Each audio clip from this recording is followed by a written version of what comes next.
Do you know it? Do you know it? Oh yeah, oh yeah, yeah, yeah, yeah. Do you know history, history?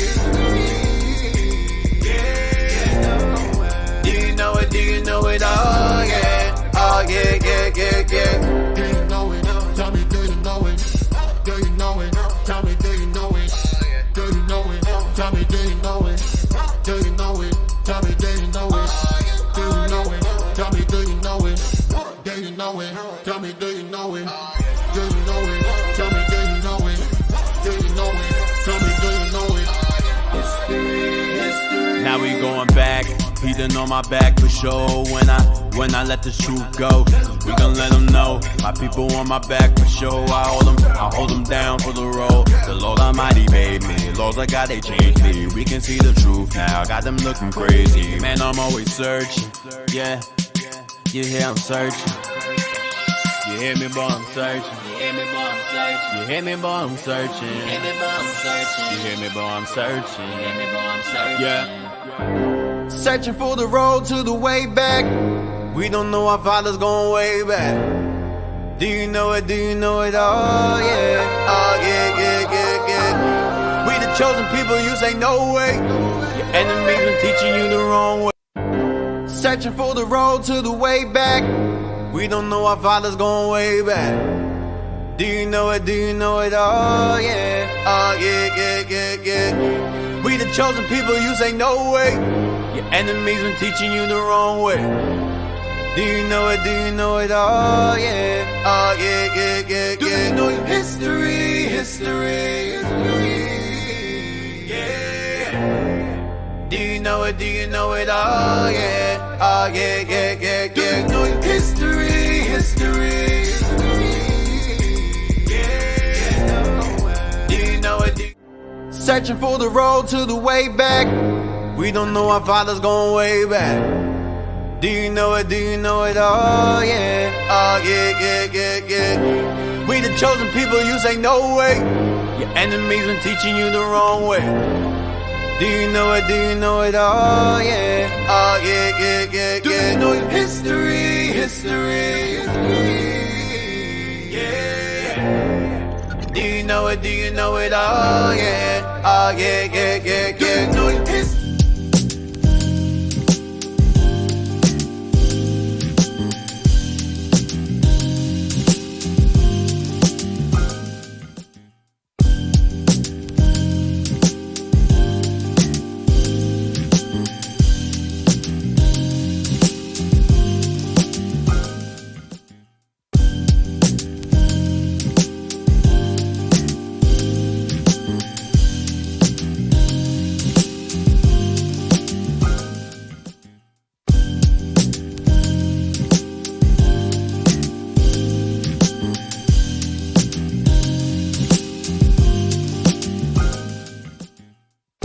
Hey, shalom, shalom. Welcome back to another episode of Our History. No.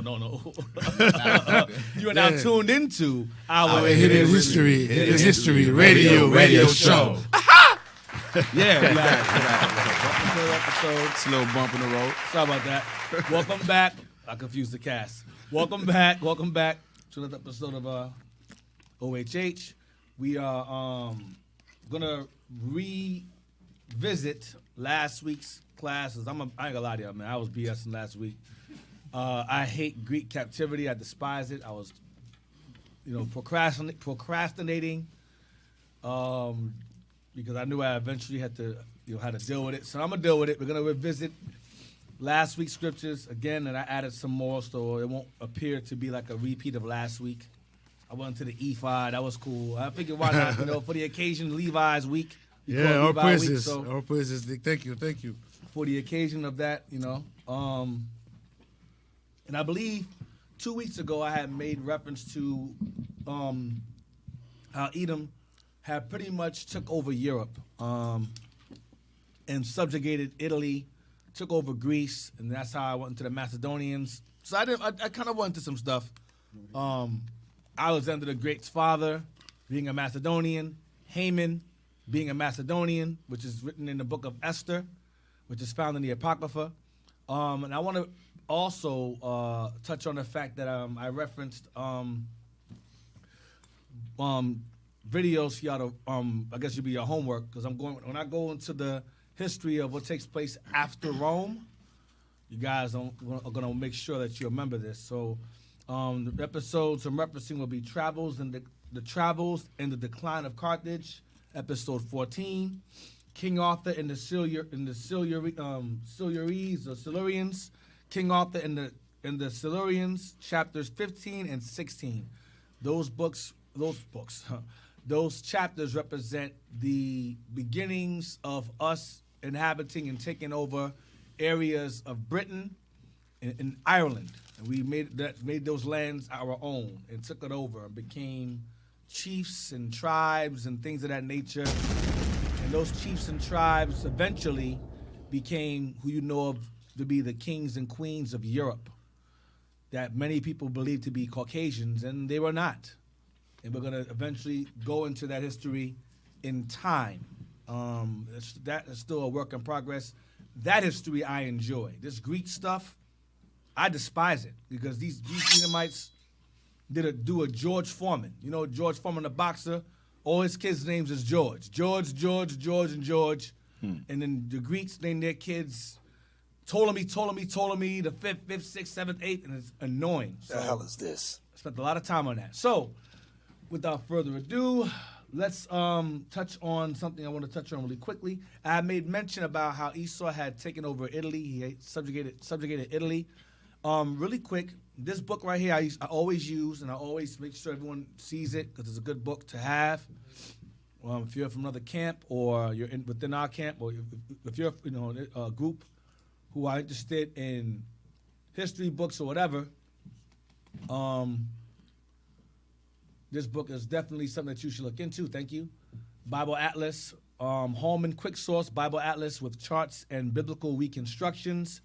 And I was skimming through the book today because I use this book for every captivity. I use this book for Babylon. I use it for Assyria. I use it for Assyria, Babylon, Persia, and I was going to use it for Rome. But something told me to go through the book and see if there happens to be any history of the Greeks. Because remember, the Bible ends with Rome. The Bible and the Old Testament ends with Persia, Malachi, who was around after Nehemiah's temporary absence. And then, of course, once Malachi ends, Rome begins. Now, we all know, based upon the books of Daniel, chapter 7, that there were 4 major captivities. You had Babylon, Medo-Persia, and Greece and Rome. So when you read the Bible, for some very odd reason, there is no Greece. There are no Greeks. But then you go to the New Testament, you see Greeks and Grecians all over the place. So, and why did the Messiah in John is keeping the feast of dedication? Where'd that come from? He's keeping dedication in the winter. And Solomon's porch in John 10, 21, and 22. So where did he get the idea to keep that feast from? Where did he get the idea to go into Solomon's porch to teach during the feast of dedication? Where'd that feast come from? It came from the Maccabees. So there's obviously some form of history that is missing. So I'm going through this book today, this morning actually, and something told me, just go through it and see if there happens to be anything about the Greek captivity. And lo and behold, there is. But what struck me the most about reading this book was not really the fact that it mentions the Greek captivity, because, okay, understandable. But what bugged me out was page 265. Give me page 265 and 64. Get 64 first. Page 264, I want that first. Now I want you to blow that map up, please. This is Europe, okay? Now we know that you see Etruria, and you see Italia, and you see Celts above there. Celts right there. Now the Celts was Jake.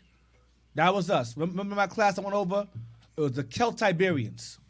The Celtiberians, who are also in the same lineage of the Silurians, King Arthur and them. The Celts, who of course later on became the Irish. That's us. The Celts is Jakes. Okay? Now, you go down, you see Italia, Etruria, and you see Latium. Now you see Latium there? Latium is where Esau resided. They were called the Latins. That's where the Romans came from. Or that's where the term Latino comes from. Latinos or Romans, Italians, Hispanics were conquered by Hispano-Romans. Hispano-Romans are Romans who took over Spain and became who you know as King Ferdinand and Isabella. That's who they are. These are Julius Caesar's offshoots of his soldiers that took over that area.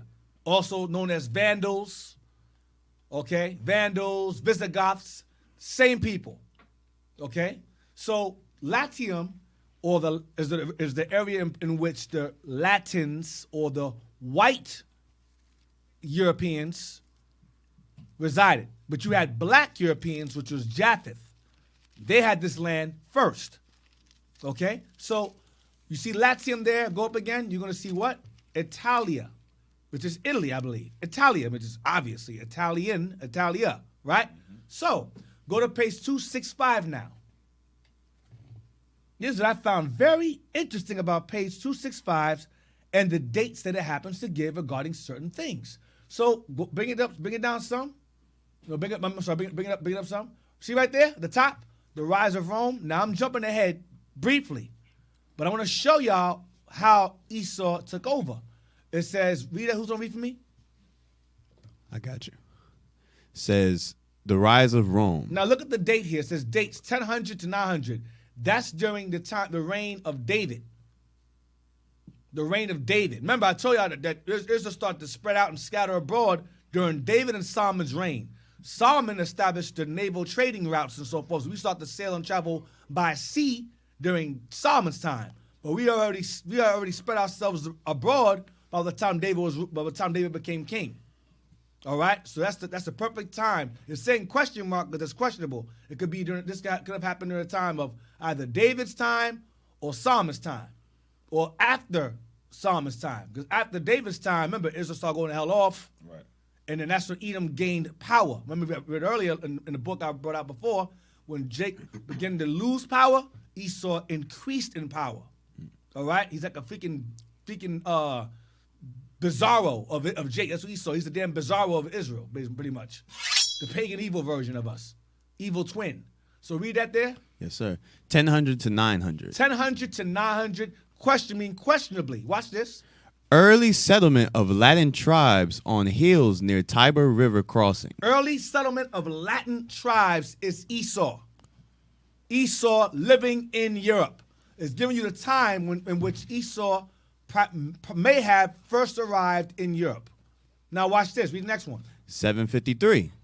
Traditional date of the founding of Rome. 7 kings of Rome.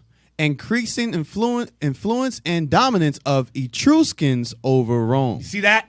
It says traditional date of the founding of Rome. 7 kings of Rome. Esau, by the way. Increasing influence and dominance of Etruscans over Rome. So who are the Etruscans? Who is that? Let's type in Google real quick, Etruscans. Let's see who they are. Who the hell are the Etruscans? Who could they possibly be? Now, I brought this out episodes ago regarding Japheth and the original inhabitants of Europe. Y'all think Europeans was white people. They were never white people. The original inhabitants of Europe were black people. Right. Japheth. So Google, let's type in Etruscans in Google. And let's go to images.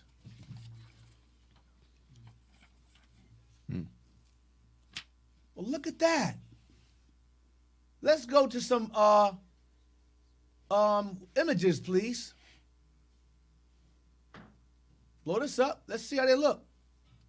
Oh, wow. Now in Etruscan art, they deified their women. So what they would do is to distinguish the women from the men, because both men and women have long flowing hair, they'd paint the women white. But they were black too. So you see, blow it up some, you see that there? Now, of course, you had Edom come up in there and mingle with them.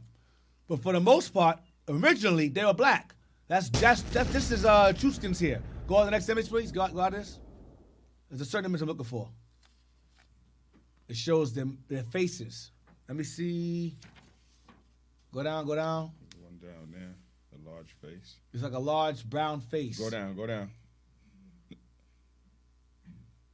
It was right there. Keep going. Oh, damn, you lost it. Whatever you did. Go back. Type in black Etruscans. Oh. That's gonna just sum it up.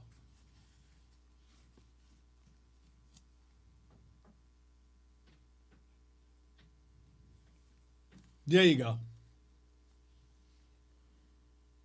That's Japheth. Those are the original Italians. Italy, Kittim. That's Kittim. That's who that is. Then the Latins came and took over. And it's giving you the time. It says 753 is the founding of Rome. That means prior to 753, Edom took out the Etruscans. That's an Etruscan right there. You can't tell me, you can't get white out of that. There's no white man in this image here. Go back and go out of that, please. There's more. You had the Etruscans, then the Minoans. Etruscans, Minoans, and another group. Etruscans, Minoans, and something else. Forgot their names. Well, these are all Japhetic. Get any more images of them, of Etruscans? This is showing vases here. This is showing pottery there. What about the images on the right?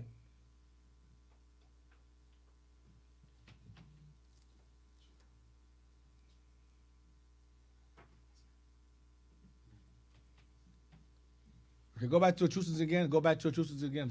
We have way more images than before. They're making them scarce. Go back. Go. Goddess. Go. Just remove black and go to Etruscans again. Wait. Go. Click that image right there with the wolf.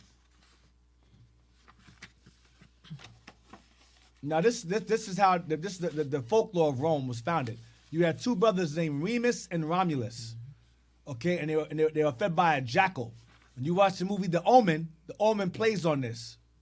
And Damien, pretty much, it was the blood of a jackal.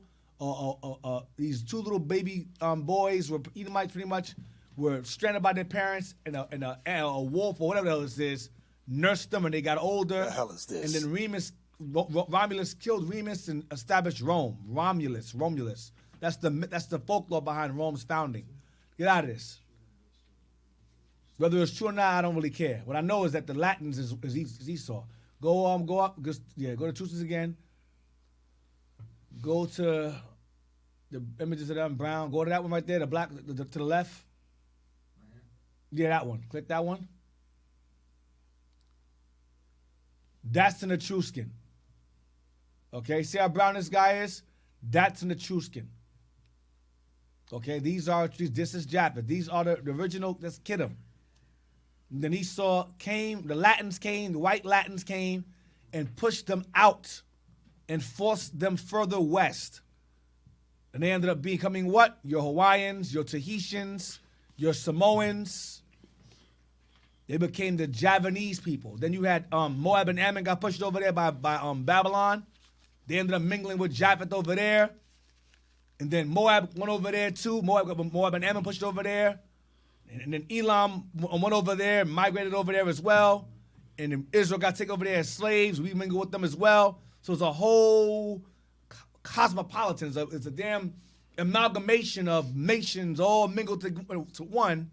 In like the Philippines, Malaysia, and blah, blah, blah. But the original inhabitants of the Isles was Japheth. Okay? This is the Etruscan. Go out of this.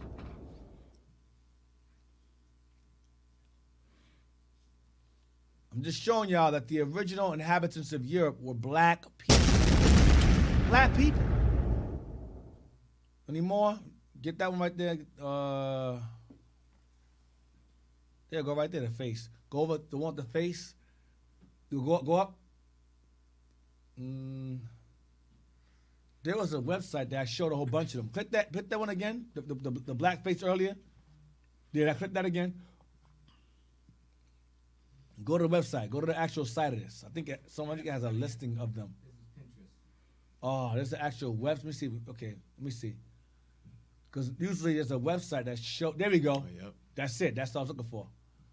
Click. Yep. If you can, I don't know. You can get in there. Yeah, I want you to click through these images here. This is what I was trying to find. It's Pinterest, but it gives a whole mixture of the Etruscans' pottery, sculptures. They had a whole culture. Then the Latins came, the white Latins came, conquered them, and established their architecture, all of that, and just borrowed from them.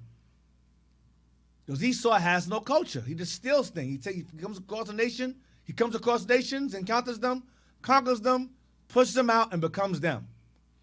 Like he did with us. We got a book, Antiquity. I got to show this book here.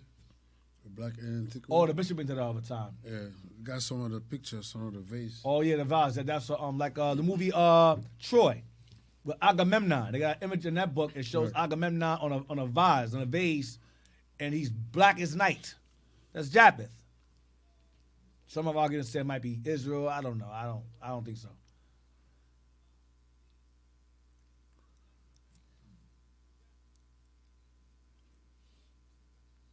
Did Israel travel there? Yes. You can't get anything else out of this? If you turn on the airdrop, you said you gave him some images, officer? Yeah.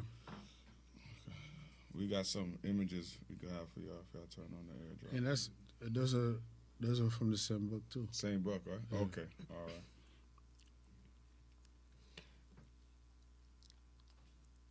You can also search Etruscan base paintings.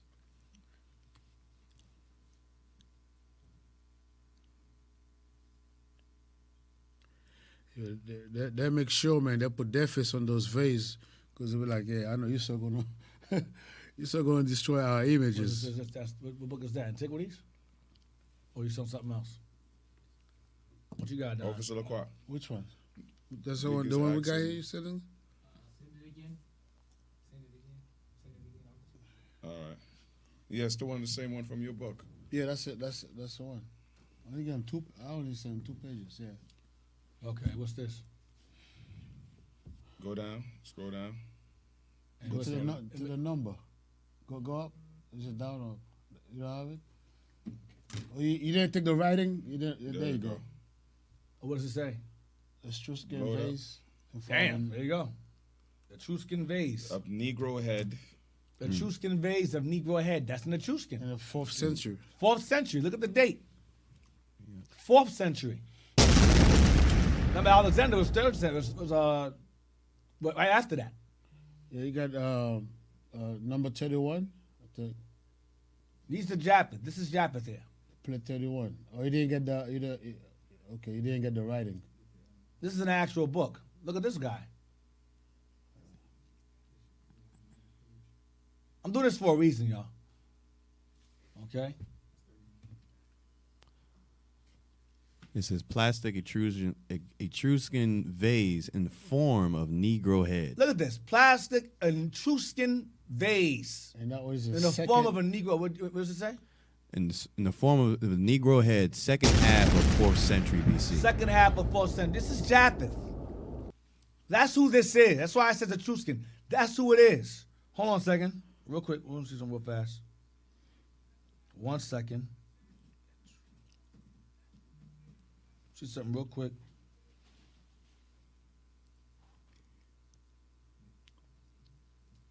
Oh, and go back to the map again.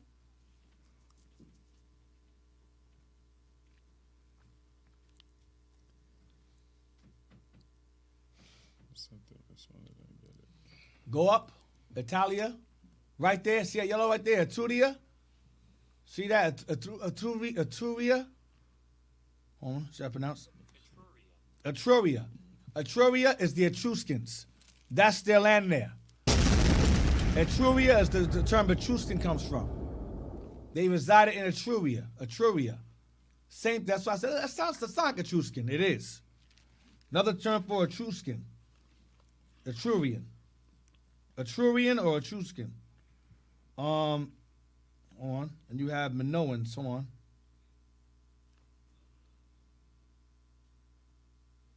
The Minoans resided in Crete and other Aegean islands. Greece, Mycenae in Greece.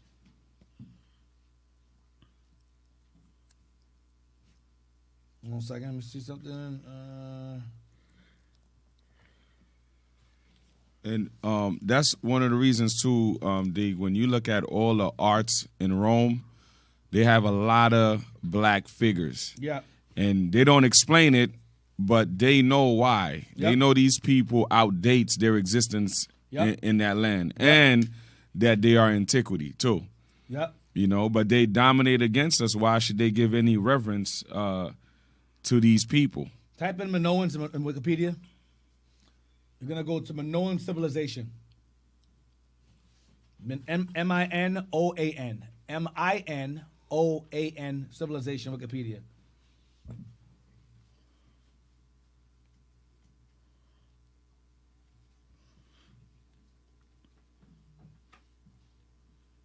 I remember, was it a Dracula movie? The bishop was pointing out in the art in the back. Yeah, that was Dracula Untold. Right. That was an actual castle from which we were living in. Yep. That was our castle, with our images in the background of our castle. You got it. Go down to the picture I want. You're gonna see a Minoan. It's gonna say, watch what it says here. Go down. You'll see it coming up. It's a picture of two people. Keep going. Keep going. They whitewashed that one. Keep going. Right to the map. Keep going. Keep going. Right there. Click that. Watch what these guys are called. Load up. It says Cretans. Oh, Cretans. These guys resided in the island of Crete. That's Greece. Bringing gifts to Egypt in the tomb of Recamer under Pharaoh Thutmose III. So this is Japheth bringing gifts to Egypt. You understand? This is black people here living in Europe. Right. Living in Europe. This is black people living in Europe. And the Latins came, Esau came through time and pushed them out. And then Jake came, we came also in time and pushed some of them out as well and mingled with some of them as well. But the original inhabitants of Europe were black people. Always. Esau has no history before Greece. None. Ask any educated white man, let me ask you a question. Where's your history before Greece? What were you guys doing? Where were you? They'll say, well, we were in Egypt. We were Egyptians. No, you weren't.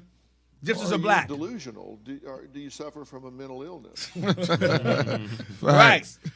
So now, enough of that. Let's get into the Greek captivity. Let's get into it. Listen, So this I like that one. What I did, I like that soundbite. It's hilarious. Yeah. So what I just showed y'all is the prehistory of the original inhabitants of Rome and the original inhabitants of Greece. They were black people. Kittim, Jabin, Tyrus or Thrace, Japheth, who else? Ashkenaz, Japheth, Gog, Russia, Magog. That's Sephardim. This is Japheth. And Esau came and took these lands over because once Israel declined, Esau increased. All right, so now, let's get Daniel 8. I know you guys are like, oh, again? Yes, again. Because last time I was BSing, I ain't going to front. I'm not even going to hold you. It was bad. It was pretty bad. That was a good class. What was bad for you, Dick? What was bad for you was good for us. Okay. I didn't like it, but we love it. Right. I'm glad you guys enjoyed it. We had a lot of comments like, "Oh wow, Dick, but that was heavy." Right. That's right. The world in the ephod. Yes. I enjoy going over that because it's been a long time since I've gone over that. So that I enjoy. So your weakness is our strength. All praises. So Daniel 8, we're going to read verse 8 to 9. Let's get into it. So Greek captivity. We're in the Greek captivity, and as you know, by this time, Japheth is gone, and Esau is ruling now as the people that he conquered, the Greeks. Read that. The book of Daniel, chapter 8 and verse 8. Therefore, the he-goat waxed very great. The he-goat is Alexander the Great. He waxed great around 29, around, they say 20 years old, 19, go ahead. And when he was strong, the great horn was broken. And for He it, got sick, and he died within 20 years. Go ahead. and for it came up He died four, within 12 years. He died within 12 years. Go ahead. and for it came up four notable ones toward the four winds of heaven. For the four notable, because there were actually five. I'll get into that in a minute. There were actually five of them if you include Antigonus. Antigonus is the fifth. But it's notable because those four got together to kill Antigonus. He was mad strong. So they had to join forces. They hated each other. They had to join forces to conquer this dude. Read on. And out of one of them Out of one of them, go ahead, one of the four notable ones, go ahead, came forth a little horn, a little horn that came out of the four notable ones. The four notable ones would be Lysimachus, Cassander, Ptolemy, and Seleucus. The little horn came out of Seleucus, or the Seleucid line. Seleucus or the Seleucid line. Okay, this little horn is Antiochus. This little horn is Antiochus. All right, go ahead. and out of one of them came forth a little horn, which waxed exceeding great toward the south, and toward the east, For the south is Egypt, the east is Persia. and toward the pleasant land. Pleasant land, of course, you know, is the land of Israel, our land, our homeland. Go ahead. And it waxed No, great. that's all one's not. Yes, so, this is referring to Antiochus. Egypt is the south. Persia is the east. And, of course, the pleasant land is Israel. Give me 1 Maccabees 1:1. The book of 1 Maccabees, chapter 1 and verse 1. And it happened, after that Alexander, son of Philip the Macedonian, who came out of the land of Kittim, Right, because they conquered Kittim and took over and became so-called Kittim, whatever, Latins. Go ahead. had smitten Darius, king of the Persians and He Medes, killed Darius III, king of the Medes and Persian Medes. Go ahead. that he reigned in his He stead, reigned in his stead over the Persian Medes. Go ahead. the first over Greece. And the Medes is, I gotta forget them. The Medes is Japheth. Right. And the Medes are still around today. The Medes are North Iranians. The Medes are North Iranians. That's who they are. All right? And they mingle with the Persians because the Persians and Medes look very, very, very much alike. You can't tell the difference, but they're different lineages. Go ahead. And made many wars, and won many strongholds, And he conquered all the dark nations. Go ahead. and slew the kings of the earth, The dark nations. Go ahead. and went through to the ends of the earth, The ends of the old world. Go ahead. and took spoils of many nations, Dark nations. and so much that the earth was quiet before him. He conquered everybody. He conquered everyone. Go ahead. Whereupon he was He exalted, gained power. He was uplifted in honor. Go ahead. and his heart was lifted up, He conquered everybody. Go ahead. and he gathered a mighty strong host, and ruled over countries, Yep. and nations, and kings, who became tributaries unto him. Mm-hmm.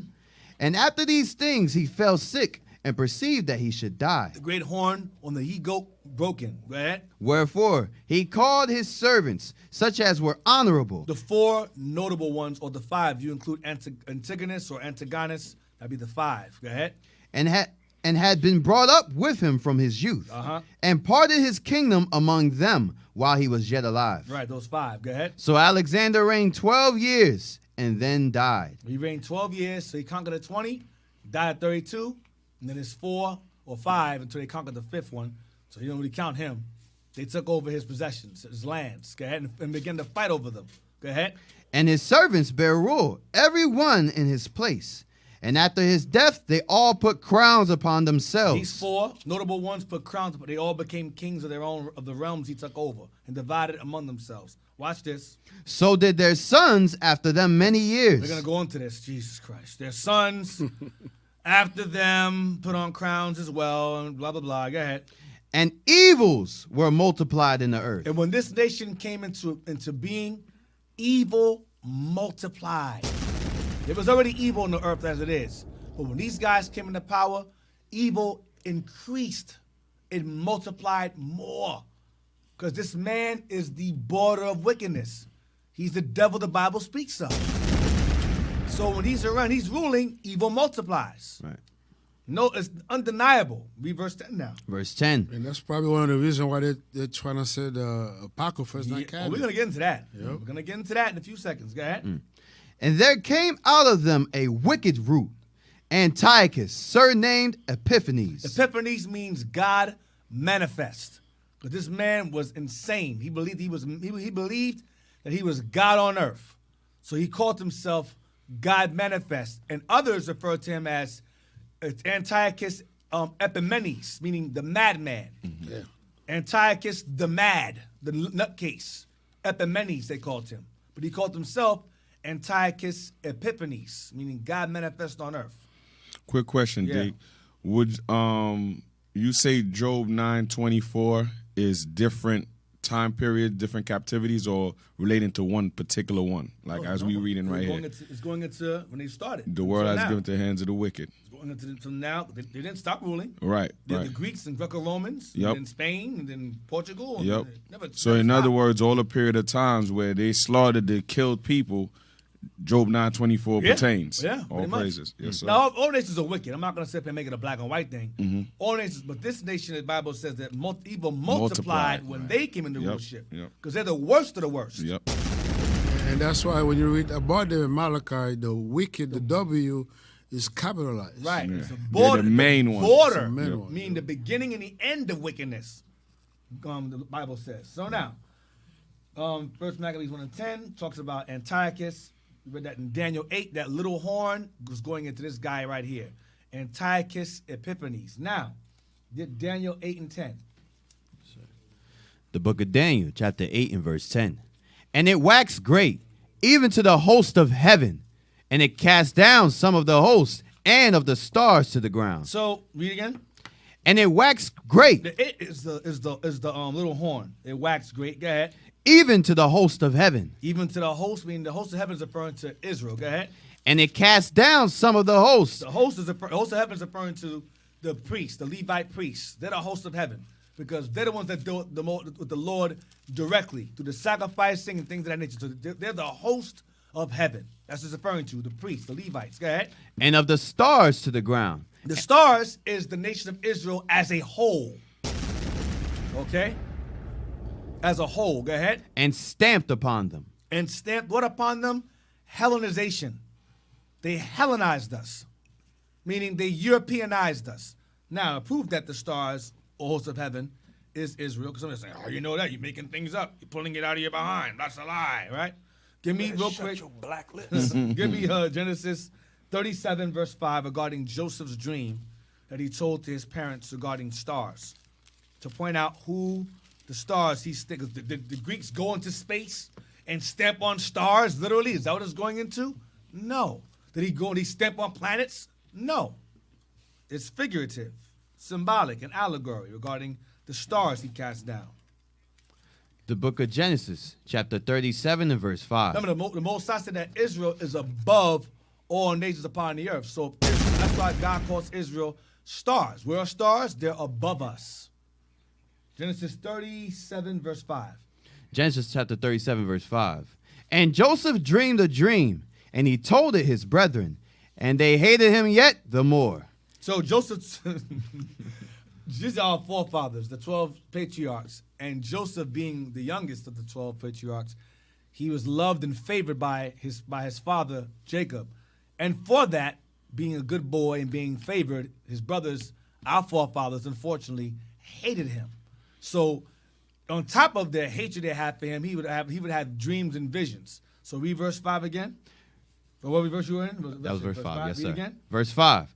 And Joseph dreamed a dream, and he told it his brethren, and they hated him yet the more. Hated him even more. Go ahead. And he said unto them, Hear, I pray you, this dream which I have dreamed. For behold, we were binding sheaves in the field, and lo, my sheep arose, and also stood upright. And behold, your sheaves stood round about, and made obeisance to my sheep. So my sheep stood up upright, and yours bowed, and your sheep bowed to mine. Go ahead. And his brethren said to him, Shalt thou indeed reign over So our us? forefathers are pretty smart. They can interpret and say, yo, man, you trying to say you're going to rule over us? You're going to be our king or something? They got mad. Go ahead.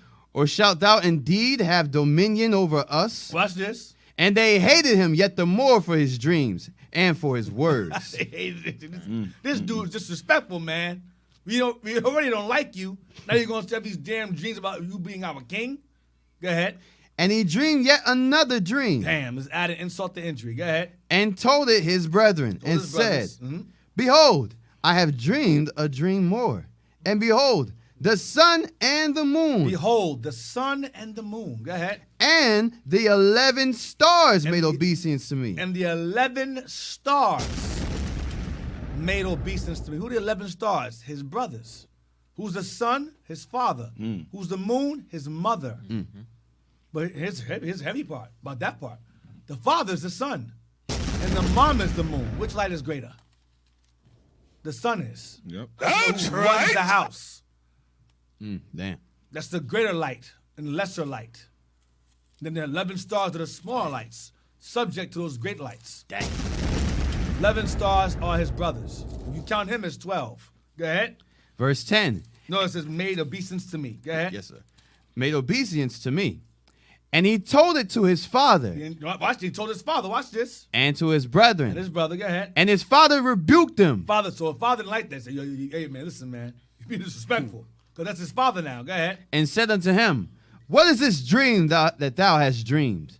Shall I and thy mother, the sun, the moon, and thy brethren, 11 stars, indeed come to bow down ourselves to thee to the earth? Right, so father didn't understand. But the point I'm bringing out, is the fact that the father's the sun, the mom is the moon, and the 11 stars, the stars represent Israel there. All right? That's why I brought that out for. So let's go back to Daniel 8:11. Yes, sir.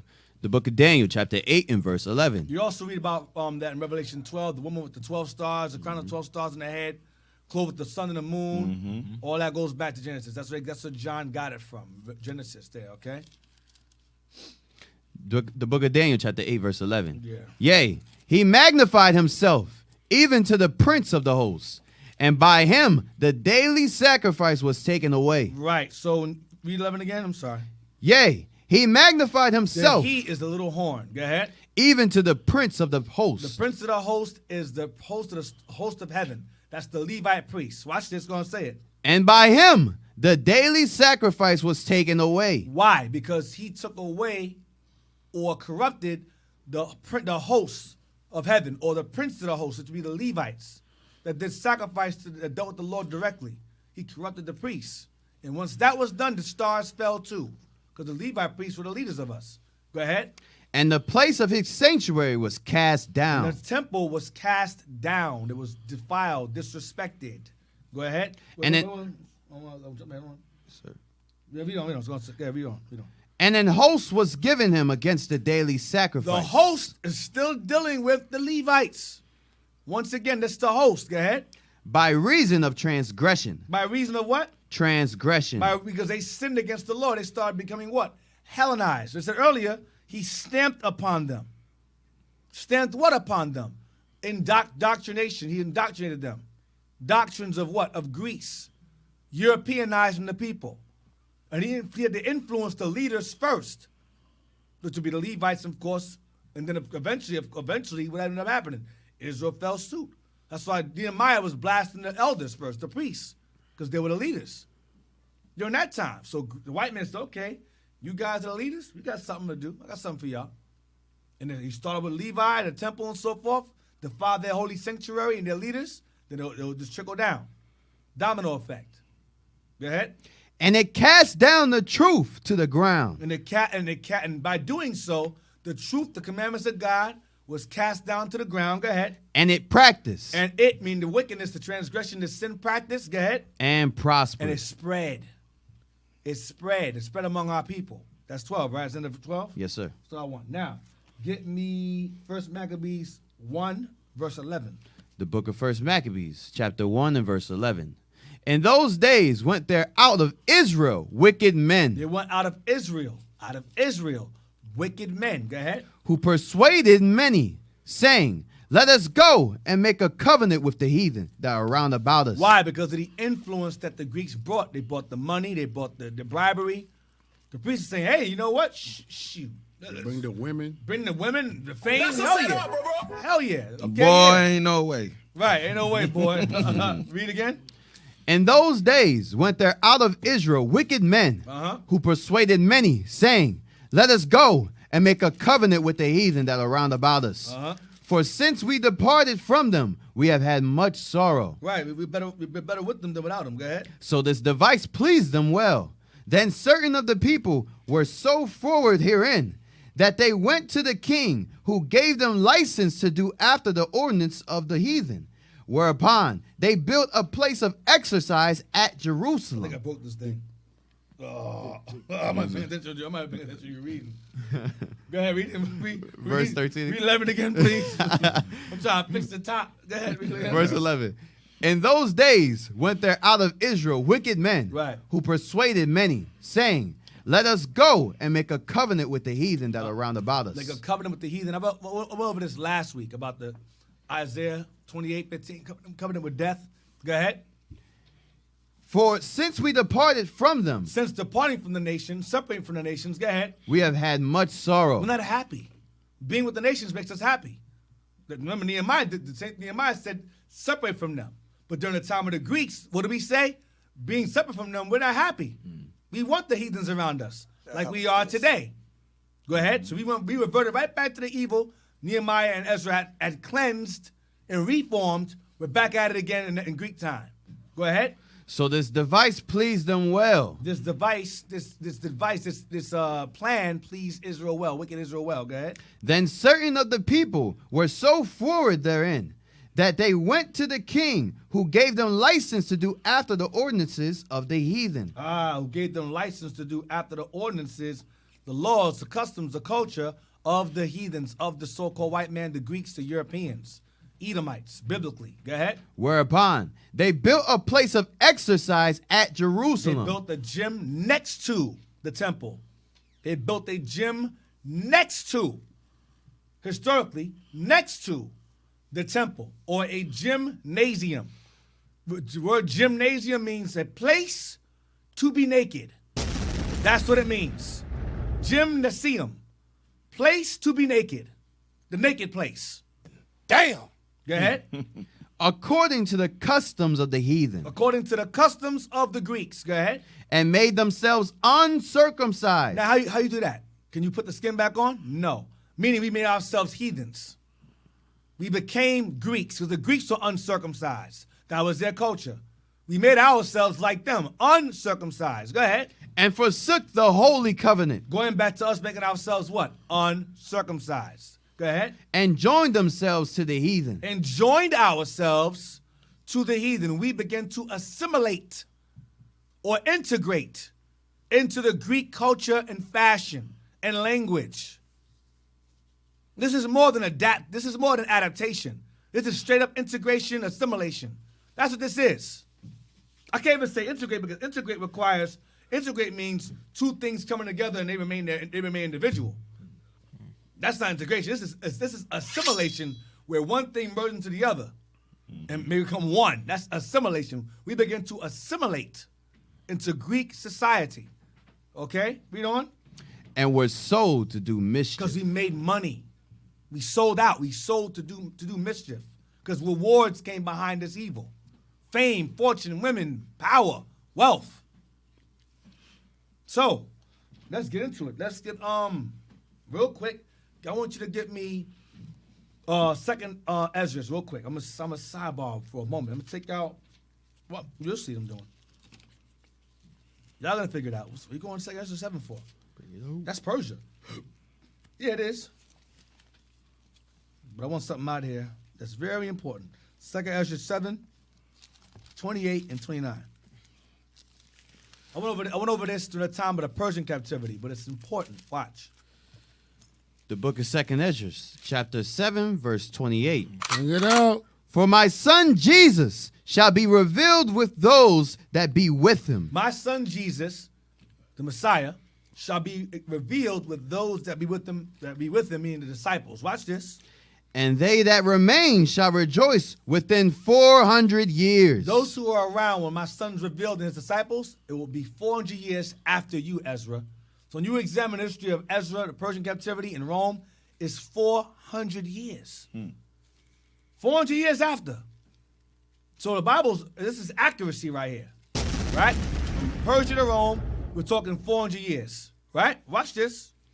After these years shall my son Christ die, and all men that have life. And those that be with him. Back in verse 28, the disciples will die along with him. Not all of them, but most of them will die with him after the 400 years later, right? I want you to type in Wikipedia, inter-testamental.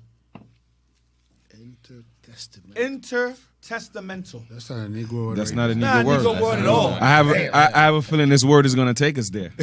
Right. It's going to take us there. Inter-testamental. Damn.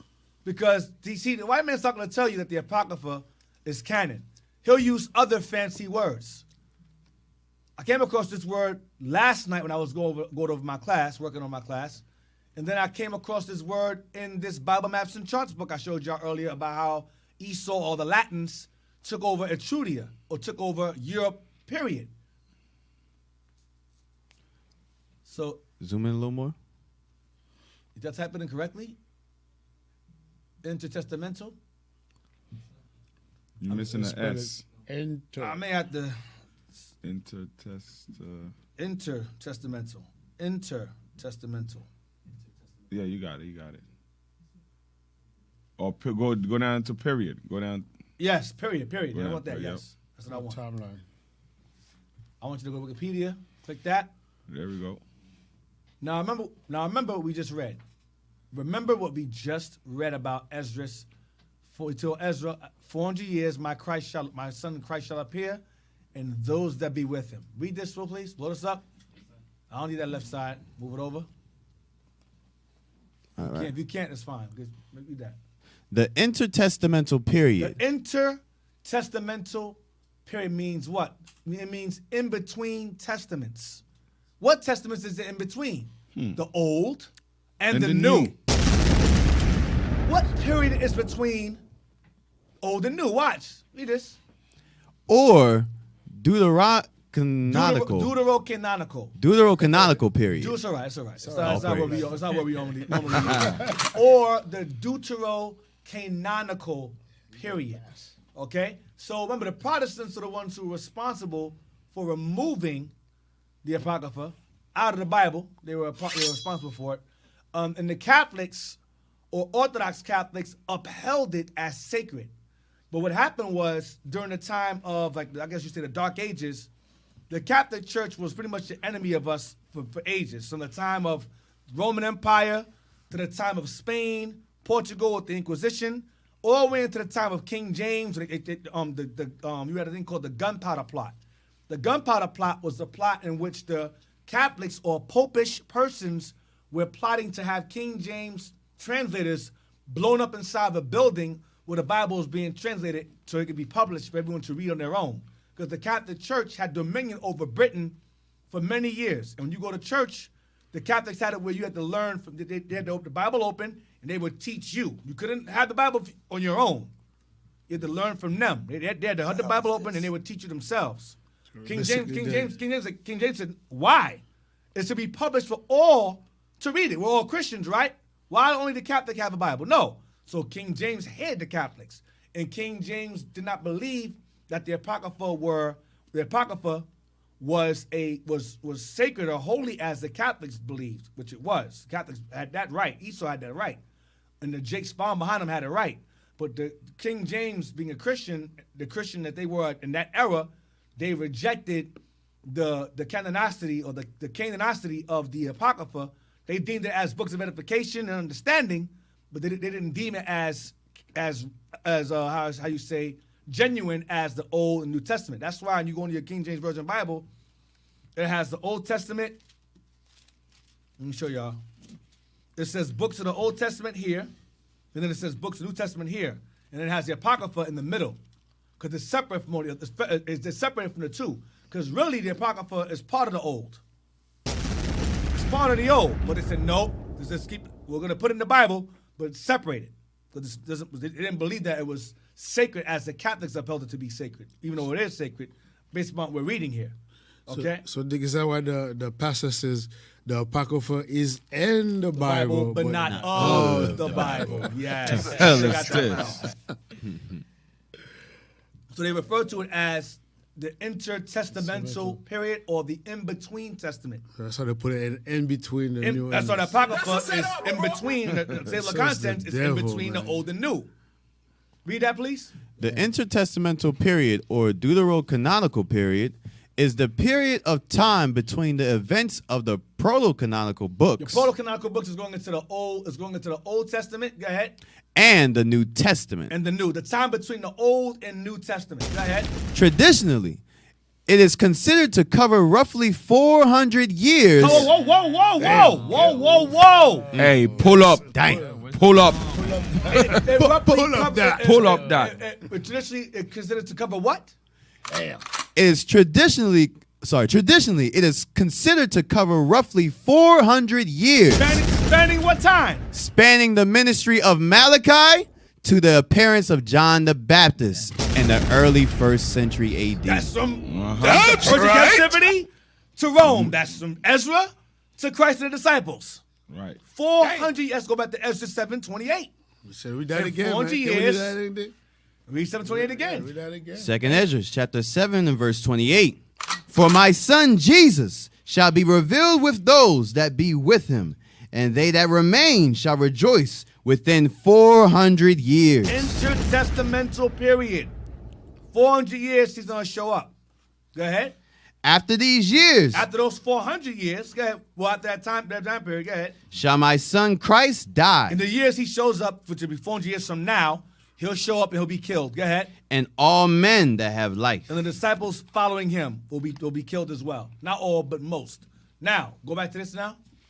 So testamental, aka apocrypha. Yes. Yes. Keep going. It's going to say it. It is roughly Contingent. with the Second Temple period. It goes along with the Second Temple because that's Malachi. Go ahead. That goes back to Esther. That goes back to Maccabees. That's the Second Temple time. Right. Go ahead. and encompasses the age Of what? Of Hellenistic Judaism. That's Greece. And encompasses the age of Hellenistic Judaism, when the Jews observed the commandments of God, but they adapted to Greek culture, meaning they spoke the Greek language. And the Bible is translated into Greek. The Septuagint, that's the Hellenistic Judaism is talking about. Watch this.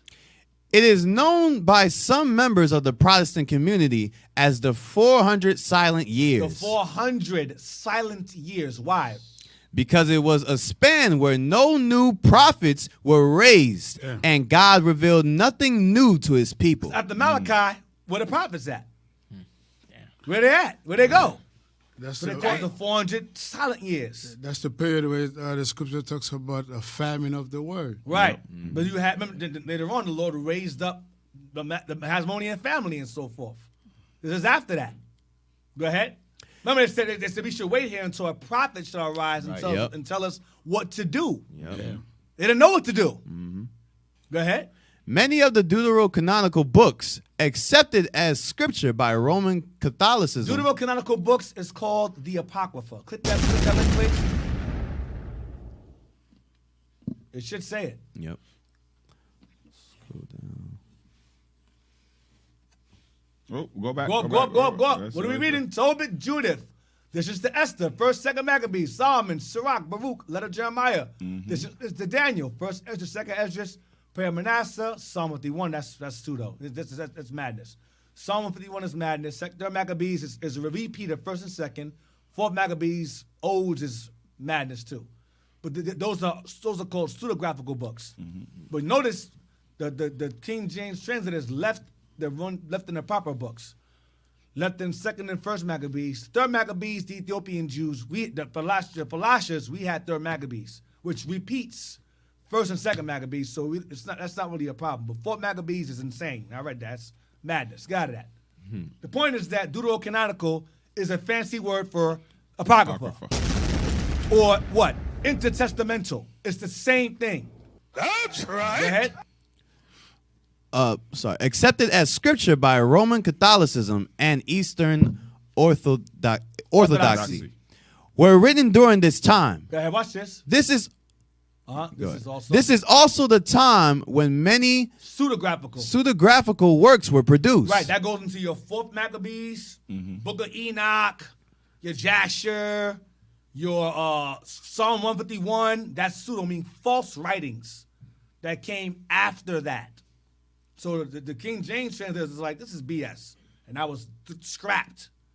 Freaking planets is fallen angels, mermaids, elves and rainbows and leprechauns. You dumb niggas believe in that stupidness. So that's pseudographical books. Yo, those Because there is no, I'm sorry for putting my thought, yes, sir. officer. There is no book of Enoch. No, it's not written. It says Enoch said. It don't say he wrote. It says he said, he spoke, he prophesied. And those words were passed down through oral tradition. It don't mention no book of Enoch in the Bible anywhere. Now, as for Jasher, that book was gone. It's removed. That book completely contradicts the Bible. And Esau made it up. It's like 3 different versions of it. And it was burned. Right. A lot of books were destroyed.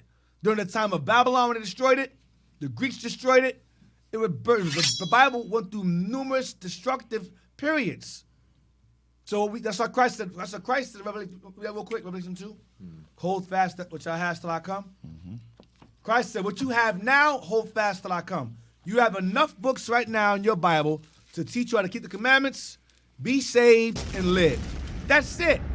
You niggas trying to be deep, talk about mermaids and dinosaurs and Freddy Krueger. Y'all retarded. Fact. You better shut your black lips. The book of Revelation, chapter 2, verse 25. But that which ye have already hold fast till I come. And he that overcometh and keepeth my works unto the end, to him will I give power over the nations. Right, so hold fast that till I come means hold fast the books that you have with you, left with you. Hold on to that and rest content. Stop trying to be deep and mystical, magical. You're going to lose your mind, be bugged out, and end up in a damn insane asylum. Are you delusional? Do you suffer from a mental illness? Right, that's going to happen. D. Yeah. Esau tried to throw Harry Potter in there with them books. Yep. Trying to show you little short white man with size 21 feet. Right. Damn petroleum. Biden look like Schmeagol right now. Petroleum. Gasoline. Get out of here, man. Get the glasses. Damn. Yeah. Voldemort. Get out of here, man. That ain't in the Bible. That's not in the Bible. Freaking magic trains and freaking broomsticks and balls flying with wings. Come on, man. That's crazy. That's a good movie, though. I ain't gonna front, man. That movie like 8 parts. It was good. It was pretty good. I think that's where they got the magic bus from. Yeah, the magic school bus. Right. IUIC has a magic school bus. We kidnap children and all that madness, and you guys are retarded. All right, so where we at? So, is there any more of this? No, read the rest of it. Yes, sir. Watch this. An understanding of the events of the intertestamental period. Wait, watch this. An understanding of the events of the intertestamental period does what? Provides context to the New Testament. You see that? Wow. Do you see that? Wow. You have to put it in proper context. So the Apocrypha puts the New Testament statements in context. Wow. So when you read about the Greeks, you read about the freaking Grecians, the Gentiles, the uncircumcision, the intertestamental period, the Apocrypha explains the New Testament.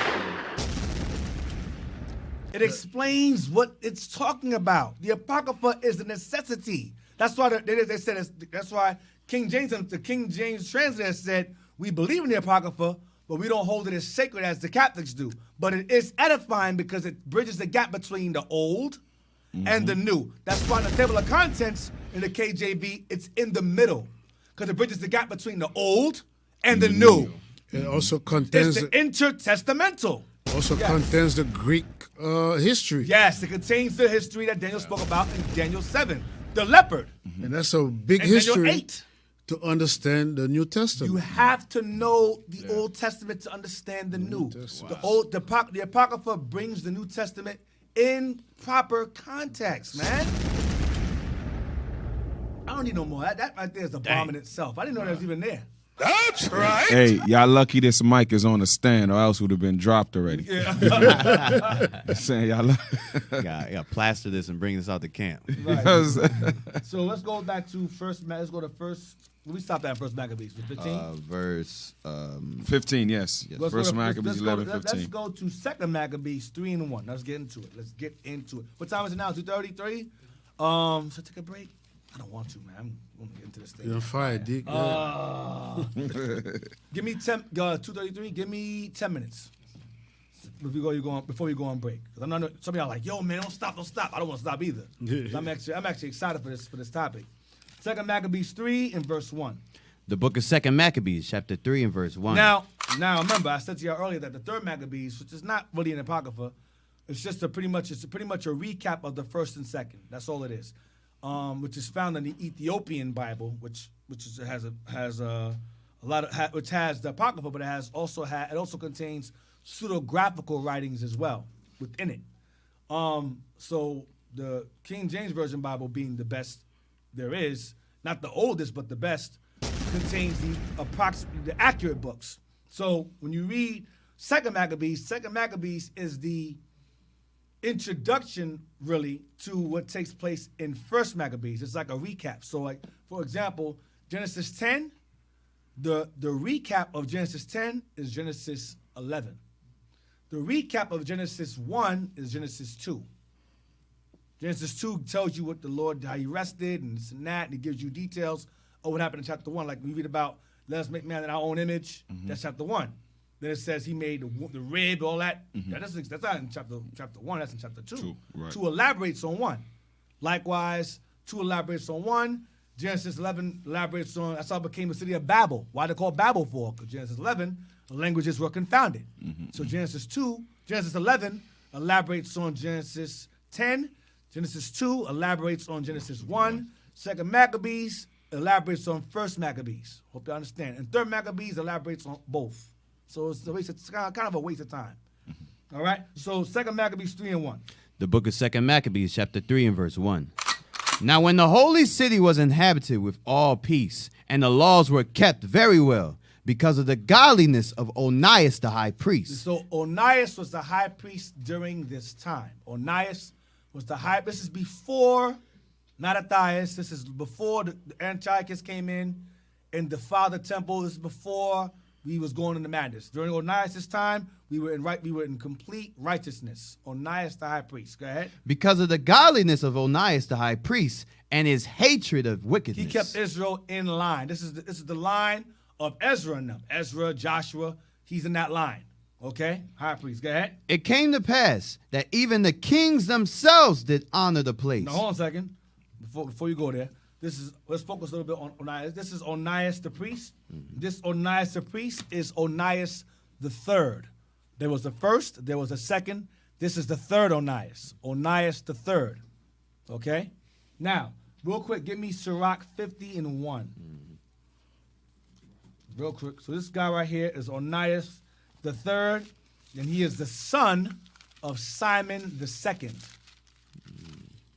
The book of Sirach, chapter 50 and verse 1. Right. Simon the high priest, the son of Onias, who in his life repaired the house again, and in his days fortified the temple. So this Simon is the father of the Onias you just read about. This is Simon the second, and his father's name was Onias the second. Onias had Simon the second, and Simon had Onias the third. See how confusing that is? So I'm gonna say it again. To say he's lost. This is his tribe, but he's lost. I'm gonna help you. Thank you, Dick. Thank you. Nah, it's confusing. This Simon right here is Simon the second. Okay? And his son's name was Onias the third. But Simon's father's name is Onias the second. So Onias 2 had Simon 2, and Simon 2 had Onias 3. You got it? Somewhat. Okay, I'm not the only one. All right, so Levi. This is Simon the second. Okay. Okay, this is Simon the second right here. So his father was Simon what? Simon the what? First. Simon the first. So Simon II right here, and then Simon II had Onias the third. Okay. Simon II's father's name was Onias II. Okay. So Onias II had Simon II, and Simon II had Onias III, named after his father. So Onias it's like number 2 has Simon number 2, It's like a- and Simon II had Onias 3.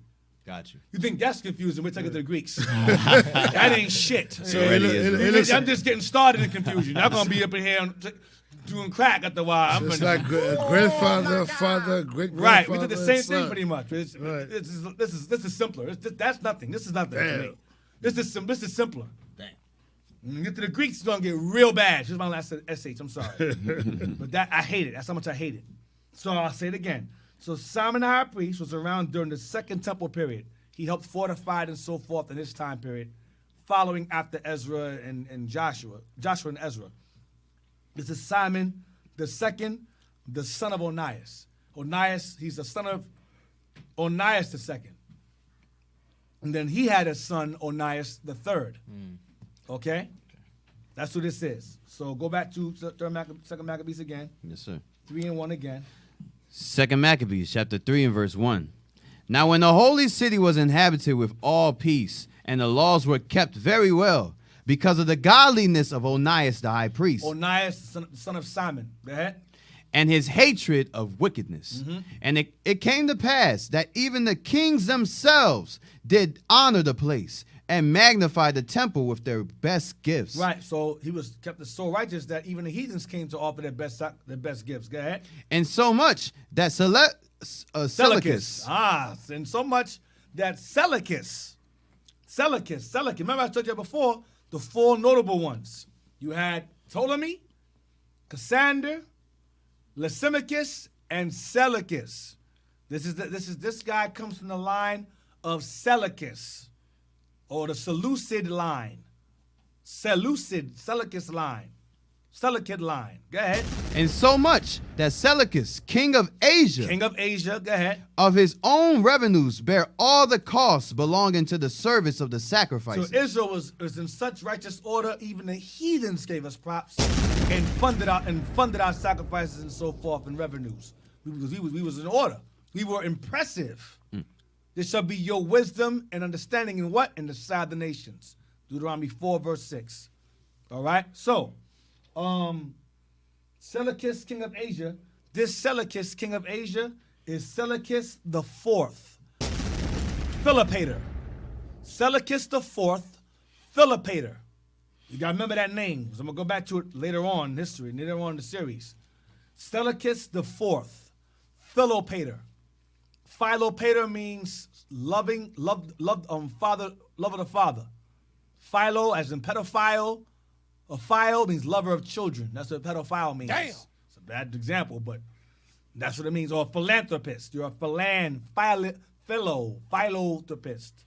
Means you love people. Philanthropist, I believe it means. Or the world, whatever. Supposedly, yeah. But Pater means father, love of the father. Yeah, what's his name is one of those, got those titles. So what's Yeah, his Bill name? Gates. Yeah, but he don't love people. He does not. Hell no. Right, but that's the term. Philo means love. Pater means father. Mater's mother. Pater's father. Like patriarch, matriarch. Pater, mater. Same thing. Philopator, Philopator, whatever you pronounce it.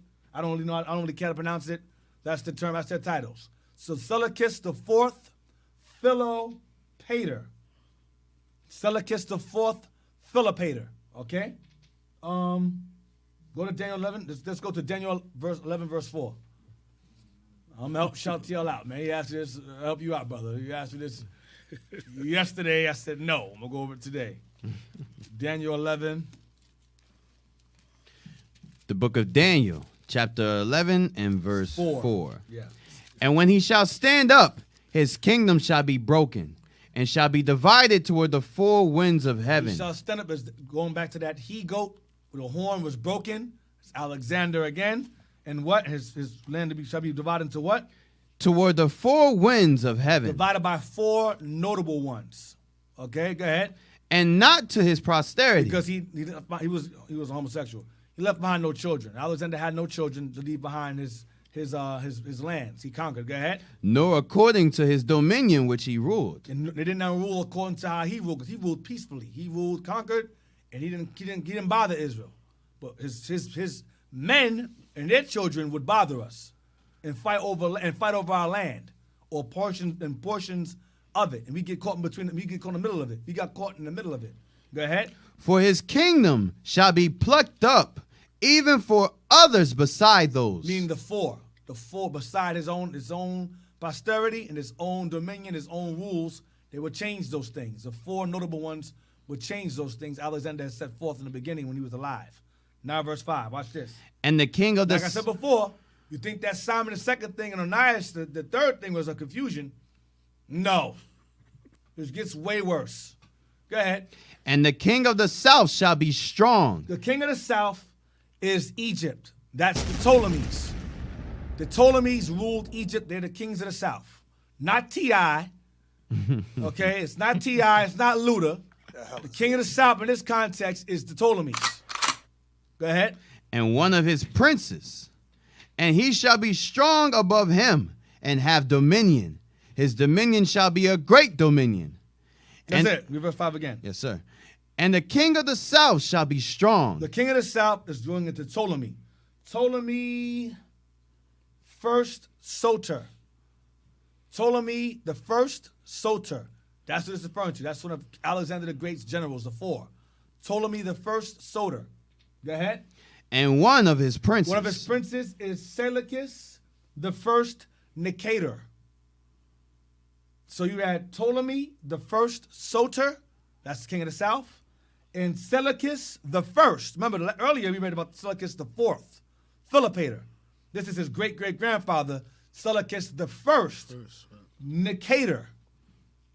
Okay? This is the king of the north. His princes. Go ahead. You see the one that established the Seleucus? Right. Well, Seleucus, this is the first. Right, this is the first. He established it, yes. Go ahead.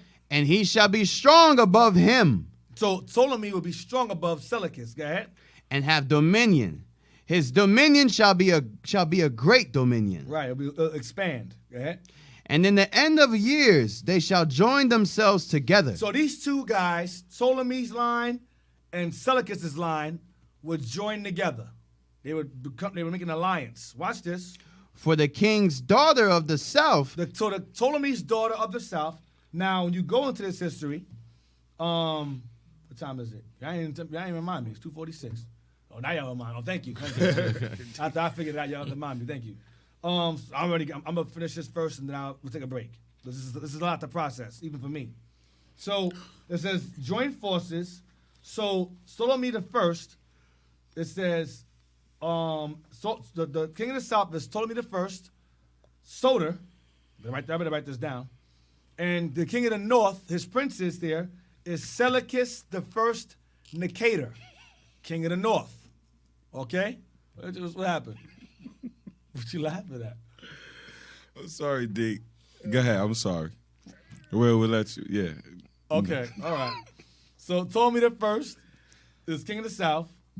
Seleucus the first, Nicator, is king of the north. Not Jon Snow. This is Seleucus. King of the north. King of the north. No. Then it says they'll join forces because Ptolemy the first Soter, he dies. So his son, Ptolemy the second, Philadelphus, they make an alliance with the son of, let's see. Hold on. With Antiochus II. Antiochus II, Theos. So Ptolemy and Seleucus have sons. Ptolemy the first, Soter, and Seleucus the first, Nicator, they have sons. Ptolemy the second, Philadelphus. Now, Ptolemy the second, Philadelphus, it is rumored, I'll say because it's open-ended, it is rumored that the Septuagint was commissioned by him. When the Bible is translated into Greek, the Septuagint, it was under his reign that it took place. Ptolemy the second, Philadelphus. Now, Philadelphus is probably why Opposite was laughing. Maybe, I don't know, because it sound like over here. That's where Philadelphia comes from. Exactly. Philadelphia. To your brotherly love. Brotherly love. Which we know damn well I ain't the truth. Far from it. Damn. So, Ptolemy II, Philadelphus, and Antiochus II, Theos, make an alliance to join Syria and Egypt as one. So the daughter of the south is referring to, referring to Ptolemy's daughter, right. Berenice. Yep. Her name is Berenice. All right, Ptolemy's daughter is Berenice. All right, so read again, verse 6. We got to take our time. This verse is very detailed and annoying. Read again. And in the end of years, they shall join themselves together. These two kings, king of the south and north, referring to Ptolemy Philadelphus and Antiochus Theos. Antiochus Theos is king of the north. The king of the south's daughter, Berenice, was to marry Antiochus II. Go ahead.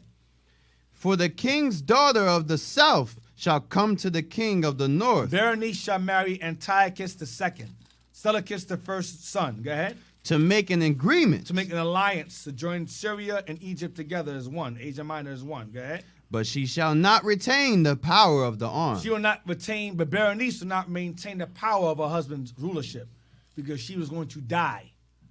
Berenice was going to be killed. Go ahead. Neither shall he stand, nor his arm. And he was going to die. Antiochus is going to die as well. Go ahead. But she shall be given up, and they that... Meaning she's going to be removed. She'll be gone, being die. Go ahead. And they that brought her. They that brought her is going to her servants. Remember, she's at a wedding. Her servants, her bridesmaids, they all get put to death along with her. Go ahead. And he that begot her. He that this is twofold because the margin says he whom she brought forth. So it's going into either her father, because her father died. Her father died shortly before this took place, or is going into her being killed and her son that she had by Antiochus is killed, which is true. Her son was killed and she was killed by Antiochus. I think it was an ex-wife, I believe. I'm gonna get there. I'm gonna get there. I'm gonna get there. Go ahead. His ex-wife, Laodice, had this woman killed. Yes, Laodice, who was Antiochus' first wife. He got mad at Laodice, put her away, put her away, and married Berenice. But then he decides to remarry Laodice, and Laodice kills her and poisons him. The hell is this? And kills her son too. Go ahead. And they that brought her, and he that begot her, and he that strengthened her husband in these times got killed. So Antiochus II Theos had a wife named Laodice. So Laodice, in certain spellings, or Laodice, I say Laodice. She was his original wife. He married Berenice out of anger towards her. So then, I guess she woos him, whatever. He decides to remarry her, Laodice, and then she poisons Antiochus II, Theos, kills his new wife, and kills their new son, and then she puts up her son by him. His name is and puts him as king, and his name is Seleucus I, Callinicus. Damn. Seleucus II, Callinicus. Because the first was Seleucus I, Nicator. Then you had, and then after that you had Antiochus II, and then Antiochus II had Seleucus II, Callinicus. Terrible. This is annoying. These names. Yeah, Callinicus. So he becomes the new king of Asia, of Syria and Asia Minor, pretty much. Laodicea and her son, Seleucus II, Callinicus, become the new king and queen or whatever at this point. All right? So my head hurts. We're going to take a quick break. We'll be back in a few minutes. So stay tuned. Let that settle in your brain, because I need some more tea. Tea is cold. I need to come back with some hot tea. Stay tuned. Shalom. Relax. Shalom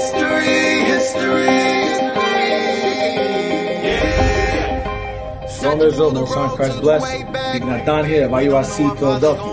You're tuned in to our Hidden History Radio, where we go into a deep understanding and history of who we are, according to the Bible, hidden artifacts, archaeology, the geography, all you can think of that shrouds around our history of the Bible, we go into it in depth. So Israel, like, subscribe, comment on our YouTube channel, Our Hidden History Radio. See you then. Shalom, Most High, Christ bless. Do you know it? Do you know?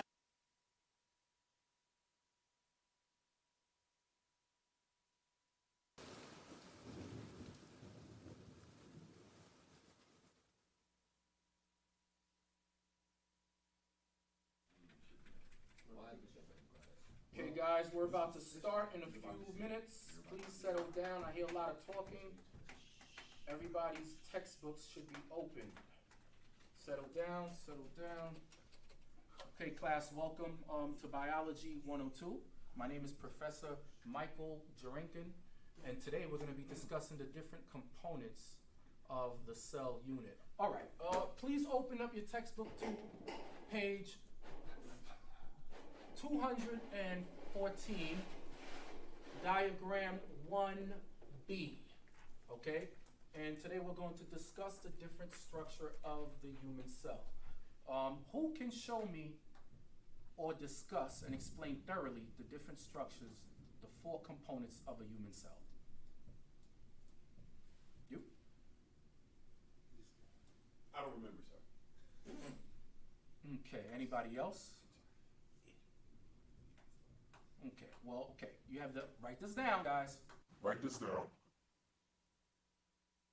Get it in A, check it out A, get it in A, check it out A, it's going down A, mash it up A, mash it up, mash it up, mash it up. Uh-huh. Yeah. You are now flying. Where my captain at? Southwest!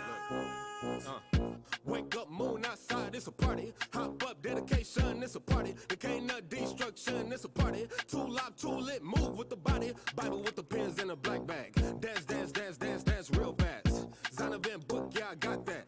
Hold up, that's an Israelite starter pack. Passover dance with a staff in hand. Feast day show for a contraband. Dancing like I'm trying to see the homeland. Pentecost first fruits to the big man. Nobody party like an Israelite. Fist in the air like it's time to fight. North Kingdom trying to party with the Judites. Bop, bop, bop, bop on my Benjavites. We ruling like Wakanda in the king time. Meanwhile, he told us working party in the meantime. All the Lord feasts probably start around your bedtime. Dancing in the field like a band when it's halftime. You ain't got no wine, here, have mine. Don't talk about your sorrow, this a bad time. Look, I'm just trying to tell you that it's high time for us to battle to this beat like it's drumline.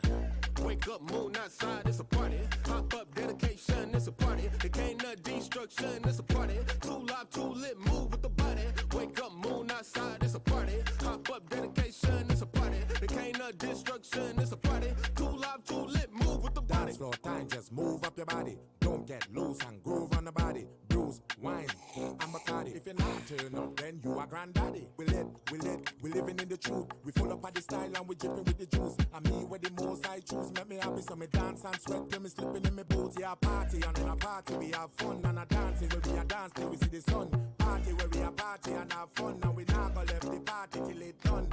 Get it in, hey, check it out, hey, get it in, hey, check it out, hey, it's going down, hey, mash it up, hey, mash it up, mash it up, mash it up. Get it in, hey, check it out, hey, get it in, hey, check it out, hey, it's going down, hey, mash it up, mash it up, mash it up, mash it up. Wake up, moon outside, it's a party. Hop up, dedication, it's a party. The can't destruction, it's a party. Too live, too lit, move with the body. Wake up, moon outside, it's a party. Hop up, dedication, it's a party. The can't destruction, it's a party. Too live, too lit, move with the body.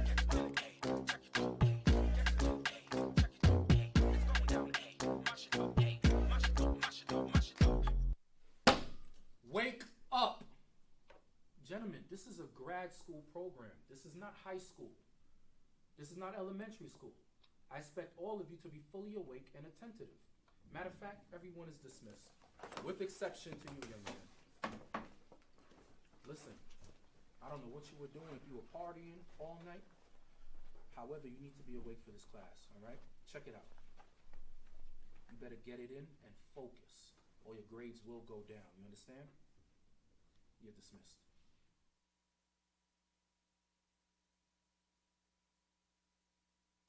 IUIC TV.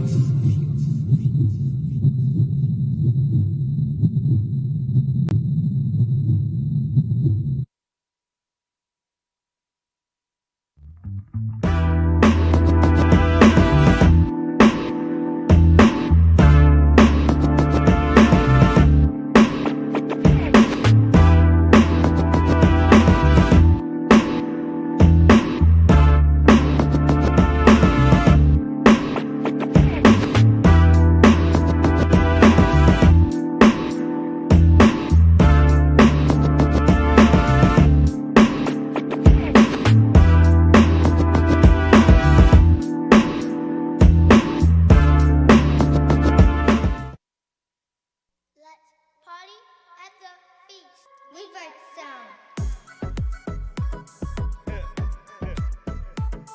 Sister Horella, you ready? How about you, Sister Judith? Hey, David, where you at? You ready, man? Israel, y'all ready? Hey, this an Israelite party, y'all. Let's get this party heated, man.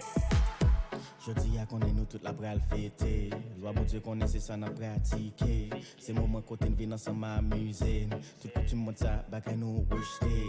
Nous bless, les nous can be common mal. No stress, les nous réunis ensemble. Pas bien accès, si ou pas pour comprendre. We the greatest, car we ça depuis sous habillement. Non, nous pas care de ça l'autre nation a fait. Qu'on est nous fiers de ce que nous tout Israël. Juste ça c'est une fête pour nous tout qui là qui quoi.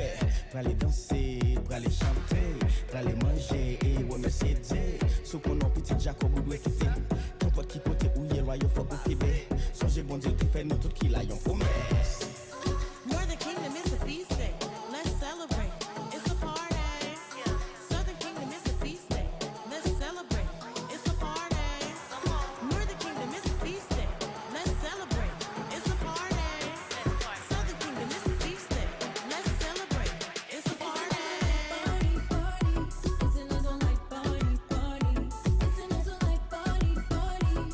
We sparkle like royalty. It's an Israelite party, party. It's an Israelite party, party. It's an Israelite party, party. Shout out and let's be merry. It's an Israelite party, party. It's an Israelite party, party. It's an Israelite party, party. We're known as like King David. It's an Israelite party, party. It's an Israelite party, party. It's an Israelite party, party. Let's get this party heated. We are rave, we are bash, we are dance. It's an Israelite party. Let me see your hand. We are rave, we are bash, we are dance. It's an Israelite party. Let me see your hand. Kick trumpets, them a blow. Strong drink a flow.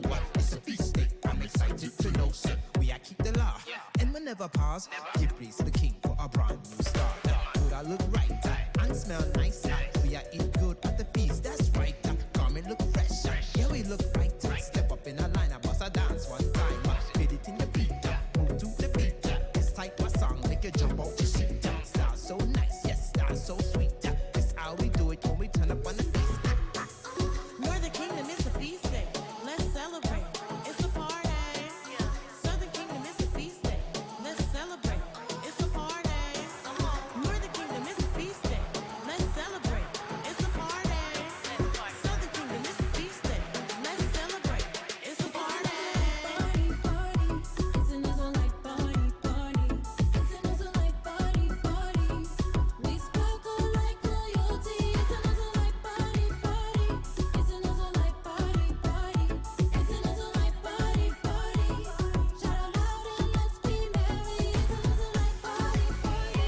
It's an Israelite party, party. It's an Israelite party, party. We're known as like King David. It's an Israelite party, party. It's an Israelite party, party. It's an Israelite party, party. Let's get this party heated.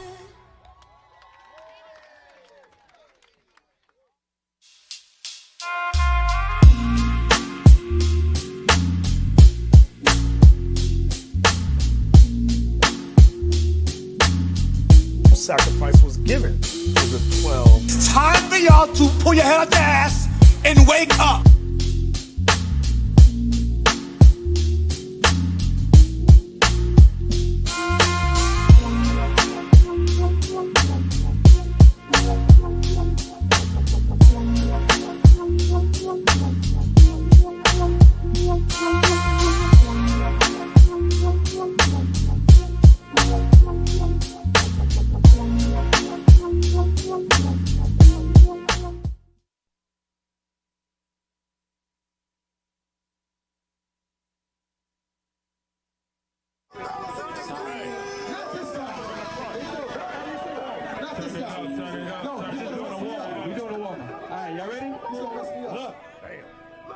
Here we go.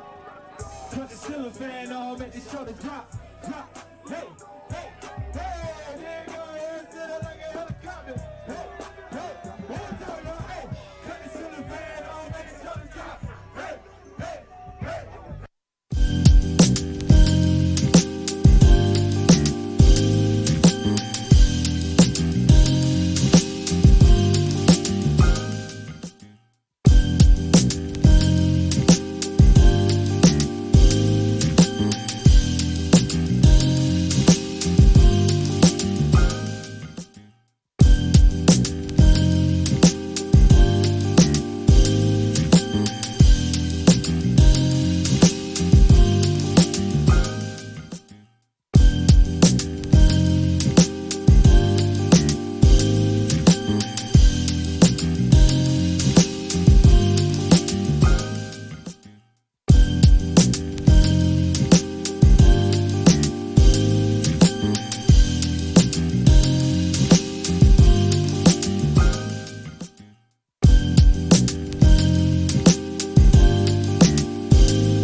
we're back. We're back from the break. Back from the break. Had to rest my brain, because that freaking Seleucus the first, Nicanor, and Seleucus the second. So as you know, I just went over how verse 7 goes into the king's daughter of the south, going into Berenice. She was killed by the other woman, the other wife, which would be Laodice, and she had Berenice killed along with her son, and set up her own son, eldest son, Seleucus II, Callinicus. All right, so just get verse 7 now. So Berenice got killed by Laodice. The book of Daniel, chapter 11 and verse 7. But out of a branch of her roots. Out of a branch of her roots is referring to the daughter of the south, Berenice's brother. Okay, Berenice, who was killed by Laodice, Berenice's brother, he comes out because he's mad. Go ahead. Shall one stand up in his estate? So the branch of her roots is going into Ptolemy Euergetes. Ptolemy the third. Jesus Christ. Ptolemy the third, Euergetes. Euergetes. I don't know how to pronounce these stupid ass names. Damn. So I'm just going to just give it a niggerish twist. The way I pronounce it. Euergetes. Ptolemy the third, Euergetes. Euergetes. Whatever. This is Berenice's brother. He's pissed off. He's mad because Laodice killed his sister. So he comes to like, yo, you killed my sister, I'm coming for you. So you got Laodice and her son, Seleucus II, Callinicus, ruling, right? So Berenice's brother comes popping off, Ptolemy III, Euergetes. Go ahead, to attack Seleucus. Go ahead. But out of a branch of her roots shall one stand up in his estate. Ptolemy the third, Euergetes. Go ahead. Which shall come with an army. To attack Seleucus II, Callinicus. Go ahead. And Laodice. Go ahead. And shall enter into the fortress of the king of the north. Seleucus II, Callinicus. Go ahead. And shall deal against them and shall prevail. And he killed Laodice. Okay, he killed Seleucus' mother. Rightfully so. You kill my sister, I kill your mother. It is what it is. So Laodice can put to death. All right. So now, give me real quick. So this is Ptolemy the third. Ptolemy the third, Euergetes. That's what this guy is. Give me real quick. Give me Sirach, the prologue real quick. The prologue of Sirach. Share something real quick.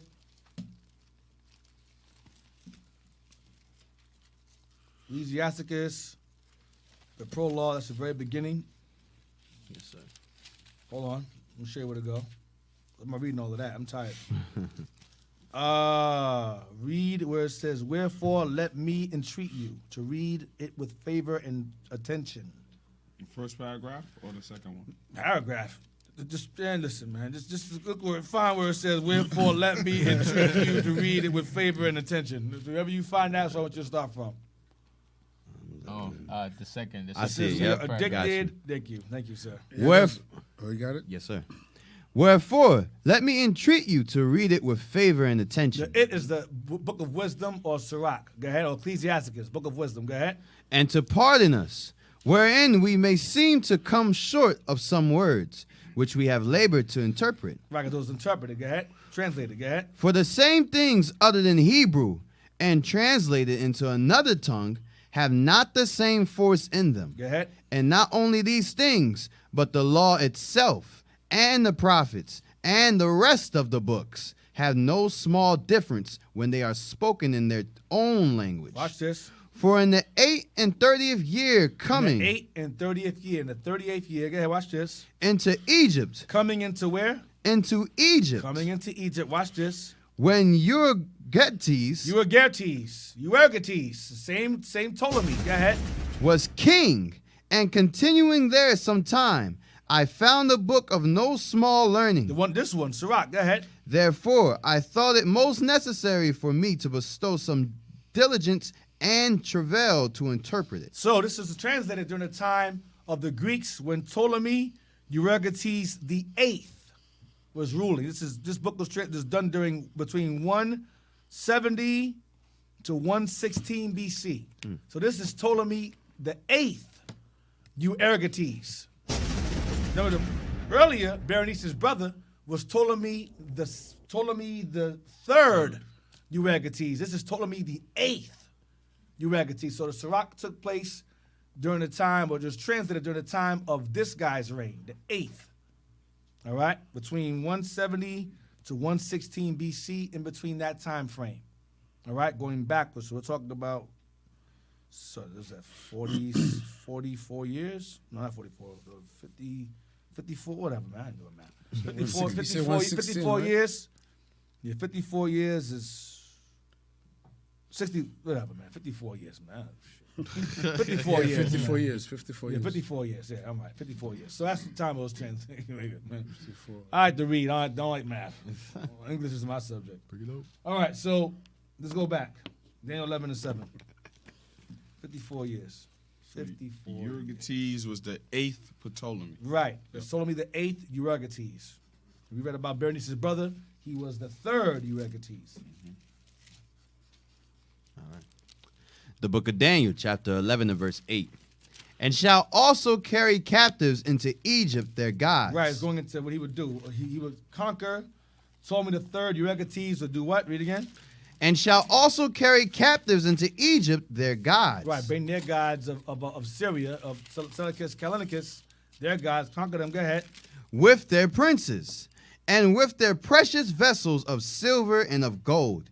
And he shall continue more years than the king of the north. Right, go ahead. So the king of the south shall come into his kingdom. So the king of the south shall come into his kingdom. His kingdom is the king of the north. His kingdom is the king of the north's kingdom. Go ahead. And shall return into his own land. Which he did. Ptolemy the 3rd entered into Seleucus II's land, conquered, killed Laodice, and went back home. This is pretty much verse 9 is a recap of verse 8 and 7. All right? So now, out of the king of the north's line, Seleucus II's line, there were sons born. Read verse 10 now. Verse 10. But his son shall be stirred up. His son's going into Seleucus II, Callinicus, his sons, go ahead. And shall assemble a multitude of great forces, and one shall certainly come and overflow and pass. So Seleucus, Callinicus' sons are Seleucus III, Caranus, that's one of his sons, Seleucus III, Caranus, and Antiochus III, which would be known as Antiochus the Great. Okay, Antiochus III the Great. So his two sons would be Seleucus III, Caranus, and Antiochus III the Great. Okay, named after Antiochus II, Theos, who was killed by his wife Laodice. Okay, but Caranus dies shortly after. So Antiochus the Great is the one it's referring to, primarily. Antiochus the Great, father of Antiochus III the Great, is the father of the first Cleopatra. Antiochus III the Great is the father of the first Cleopatra. She was not a black woman. She was a Greek with Greek parents, white parents that took over Egypt. Her name was Cleopatra I Syra, S-Y-R-A, I believe, or of Syria. It's either Syria or Syra. I don't care. But she was white. For you black folks out there, Cleopatra black. No, she was not. She was a Caucasian woman. You better shut your black living in Africa. All right? So read on. Daniel 11, where you at? Verse 10 still. Read again. But his son shall be stirred up. Caranus and Antiochus. But Caranus dies. Go ahead. And shall assemble a multitude of great forces. Against the king of the south. Go ahead. And one shall certainly come and overflow and pass through. Meaning armies. Go ahead. Then shall he return and be stirred up even to his fortress. Verse 11. And the king of the south the king of the south here is Ptolemy the Fourth, Philopator. Ptolemy the Fourth, Philopator. That's who this is. Ptolemy the Fourth, king of the south, is Ptolemy the Fourth, Philopator, love of the father. Philopator, pater, father, philo, love, father lover. Father love. Weird. Weird. So You're 40 Ptolemy, and you're about to. Ptolemy the fourth Philopator. Go ahead. shall be moved with choler, and shall come forth and fight with him, Fight with Antiochus the third. Go ahead. even with the king of the north. And he shall set forth a great multitude, but the multitude shall be given into his I hand. mean, he loses. Antiochus loses to Ptolemy the fourth. Antiochus the third loses to the king of the south, Ptolemy the fourth Philopator. He loses. Read on. What verse is that? Verse 12 now. Verse 12 now. And when he have taken away the multitude, his heart shall be lifted up, and he shall cast down many 10,000. So Ptolemy the fourth Philopator conquers Antiochus, but he doesn't expand his empire. He chills out. He falls back. He kicks Antiochus behind. He chills out. Go ahead. But he shall not be strengthened by He it. didn't gain anything from defeating Antiochus. He just stayed ruling. Go ahead. For the king of the north King shall of the north is Antiochus the third, the great. Antiochus the great shall return. King of the north, go ahead. shall return, and shall set forth a multitude greater than the former, He gains more power over time. Go ahead. and shall certainly come after certain years with a great army and with much riches. Right, and he gains much power. Antiochus the third just taking over. Verse 13. And in those wait. verse 14 now. 14, yes. So. And in those times there shall many stand up against the king of the south. Ptolemy, go ahead. Also the robbers of thy people, Us, Israel, shall exalt themselves. because this battle between the Seleucid line and the Ptolemaic line was causing problems for Israel because our land is in the middle of this battle. So you have both families fighting each other and terrorizing us at the same damn time. That's why many of us began to flee further into Africa because of this nonsense here. The Greeks fighting each other over our land, like the Gaza, Syria. Remember, Syria is part of the land of Israel. So they were fighting over that. They took dominion over parts of Syria. So they were oppressing us at the same time they were fighting each other. So it was causing a lot of problems for it was a conflict of war. We were in the middle of it. So read again. And in those Also the robbers. Stop them also. Yes, sir. Also the robbers of thy people Going into the Greeks on our land, conquering us, enslaving us. Go ahead. shall exalt themselves They gain power, authority, more military might. Go ahead. to establish the vision. To establish a vision. This is prophetic, going into them establishing a vision, taking over our land and assuming our identity. But it's still going into the Greeks. Go ahead. But they shall fall. But they would fall. They would fall in doing so. Go ahead. So the king of the north shall come and cast up a mount. So the king of the north shall come and cast up a mount, meaning he shall start to build. Antiochus that is going into the king of the north is going into, what verse is this? Verse 15. 15 is going into Antiochus the great. He took Sidon, which is part of our land. Sidon was part of our land. Old Sidon, the ruins, and the island. Go ahead. So the king of the north shall come up and cast up a mount and take the most fenced cities. Right, like Sidon. Go ahead. And the arms of the south shall not withstand. Told me the Ptolemaic family would start losing to Antiochus the Great. Go ahead. Neither his chosen people. Neither his chosen people. Neither shall there be any strength to withstand. So the Ptolemies will lose. We try to fight back. We lose. And it says, and there shall be no one can beat him. Antiochus will become very powerful. Go ahead. But he that cometh against him shall do according to his own will, and none shall stand before him. And he shall stand in the glorious land. In our land, go ahead. Which by his hand shall be consumed. Which by his hand shall be overthrown. So, we're going into Antiochus' family. Hold on, what verse is that? Verse 16. Hold on.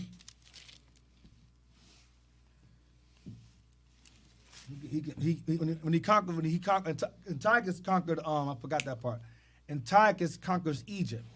And once he conquered Egypt, that's when he started taking over Israel at that point. I wrote down the wrong thing. He conquered Israel, conquered Egypt. He enhances his control over Israel when he conquered Egypt. All right? Where we at? Verse 16. Verse 16. Read on. Verse 17. He shall also set his face to enter with the strength of his whole kingdom, and upright ones with him. Thus shall he do, and he shall give him the daughter of women. So he took over part of Egypt. But he wanted the whole Egypt. He didn't have, because Ptolemy still had dominion over Egypt. He wanted that. He wanted Egypt. He wanted it bad. So he conquered. He got some of it, but not all of it. So the Ptolemy still had Egypt in their grasp. So he was trying really hard to get hold of Egypt. So what do you do? Read again. He shall also set his face to enter with the strength of his whole kingdom. So remember, he is the father of Cleopatra, the first. Read again. He shall also set his face to enter with the strength of his whole kingdom, and upright ones with him. His followers. Thus shall he do, and he shall give him the daughter of woman. Give him is referring to the Ptolemy family. He shall give him his daughter, meaning he would give his daughter, Cleopatra the first, to Ptolemy the fifth. Ptolemy the fifth. All right, I'm just gonna say fifth for now. He didn't have no fancy name. It's just the fifth. So Antiochus the third would give his daughter Cleopatra to Ptolemy the fifth. Okay, to Ptolemy the fifth. Go ahead. Corrupting her. Meaning, corrupting her. Go ahead. But she shall not stand on his side. So corrupting her means he was going to use her to influence him, so he could take over Egypt. I'm going to give him my daughter, be slick, give him my daughter, and use her as a spy to get intel and have her influence the king, so I can get my way up in there and take over Egypt. That's what it means by corrupt her, make her do his bidding, but that didn't happen. Read on, watch this. But she shall not stand on his side. But she would not listen to him. She turned on her father, Antiochus, and sided with Ptolemy the fifth instead, against him. Because Ptolemy the fifth was with the Romans. He sided with the Romans. So she agreed with her husband and went against her father. Go ahead. Damn. Neither before him. It would not support Antiochus III.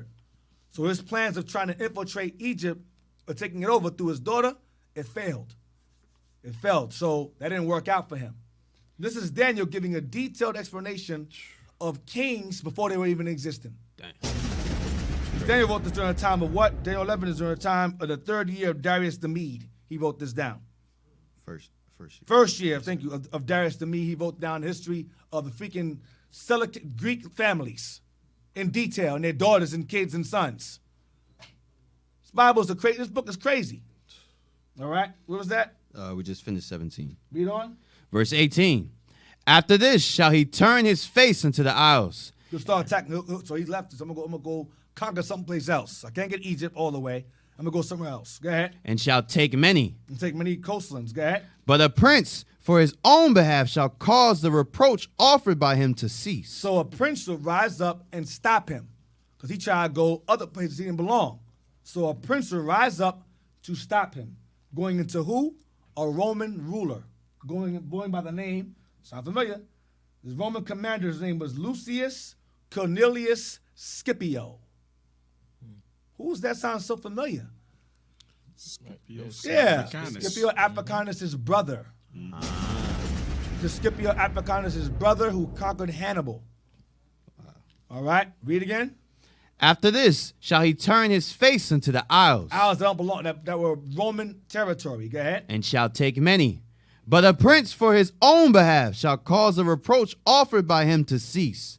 Without his own reproach, he shall cause it to turn upon him. So meaning he forced him to turn around, get the hell up out of here. Give me First Maccabees 8. What time is it now? It's almost 2:30, right? 24. 5 minutes. Oh shoot! Damn.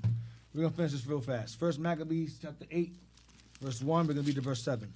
First Maccabees chapter. Wrap it up from there. Chapter 8 and verse 1. Right.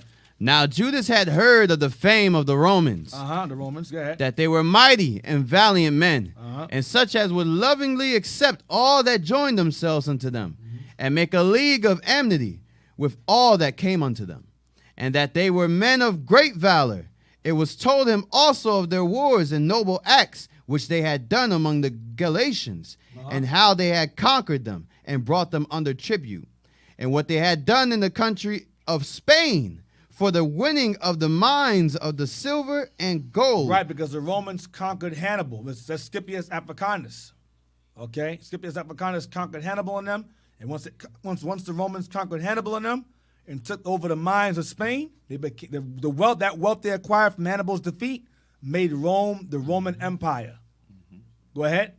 For the winning of the mines of the silver and gold which is there, Uh-huh. and that by their policy and patience they had conquered all the place, though it were very far from them. Through their policies and patience, like Greece did. Through their policies, their politics and patience, they would conquer, like America does. Through policy and patience. Go ahead. Though it were very far from them. From lands out far from their reach, they still had influence over there to conquer them through policy and war. Go ahead. And the kings also that came against them from the uttermost parts of the earth, till they had discomforted them, and given them a great overthrow, so that the rest did give them tribute every year. Yeah, the Greeks. Watch this. Beside this, how they had discomforted in battle Philip and Perseus, king of the Kittims. King of the Kittims. Go ahead. With others that lifted up themselves against them, and had overcome them. Watch verse 6. How also Antiochus the Great. Antiochus the Great, the third.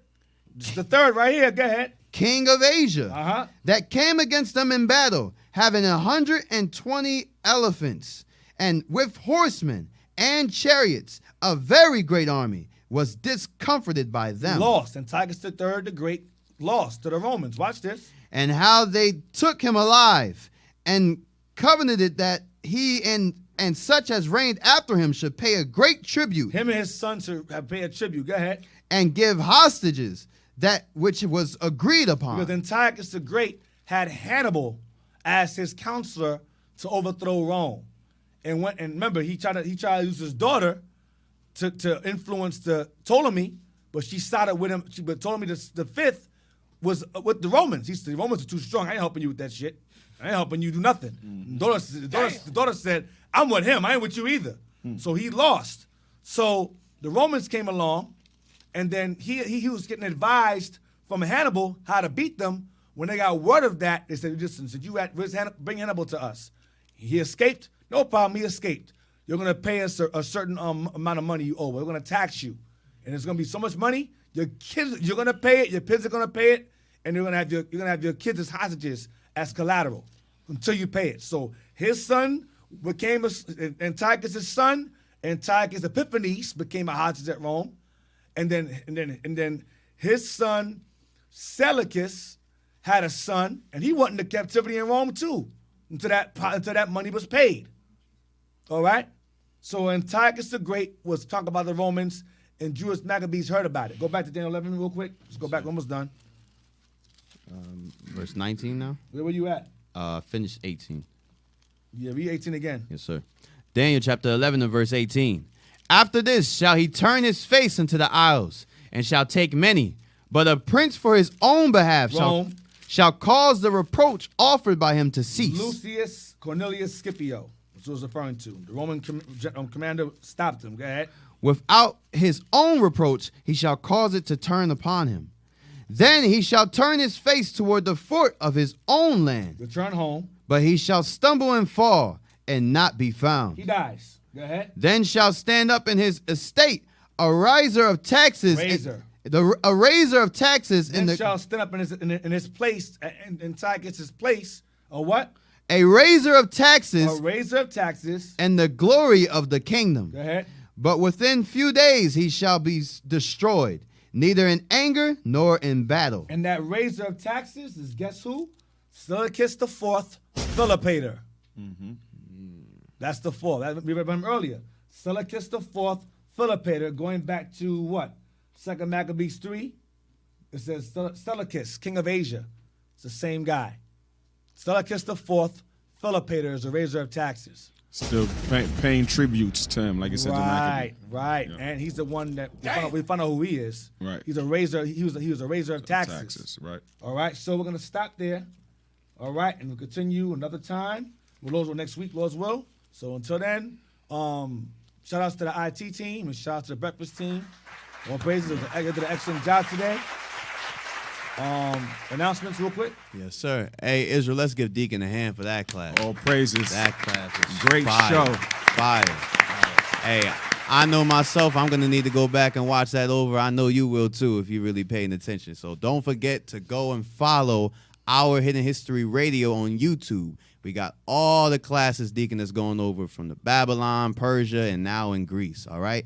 Don't forget to donate also to PayPal with IUIC.Philadelphia@IsraelUnite.org. In the comment section, you can put OHH or Our Hidden History. Once again, that's IUIC.Philadelphia@IsraelUnite.org. Also, let's not neglect the Booster Club.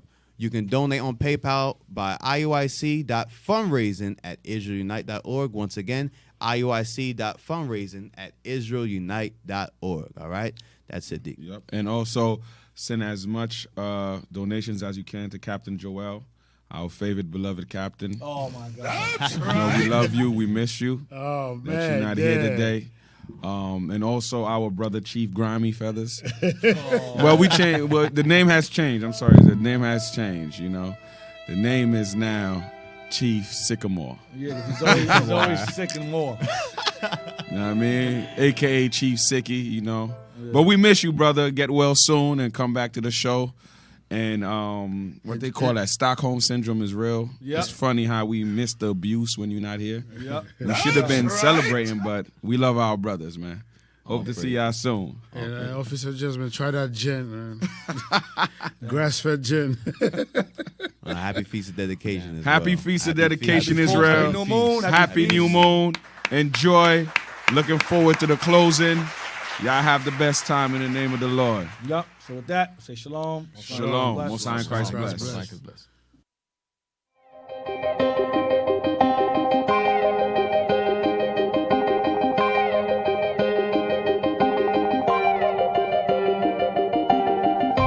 Searching for the road to the way back.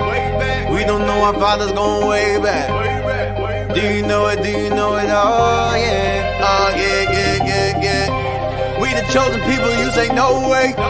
Enemies are teaching you the wrong way. Do you know it? Do you know it? Oh yeah. Oh yeah, yeah, yeah, yeah. Do you know it? History, history. Yeah. Do you know it? Do you know it? Oh yeah. Oh yeah.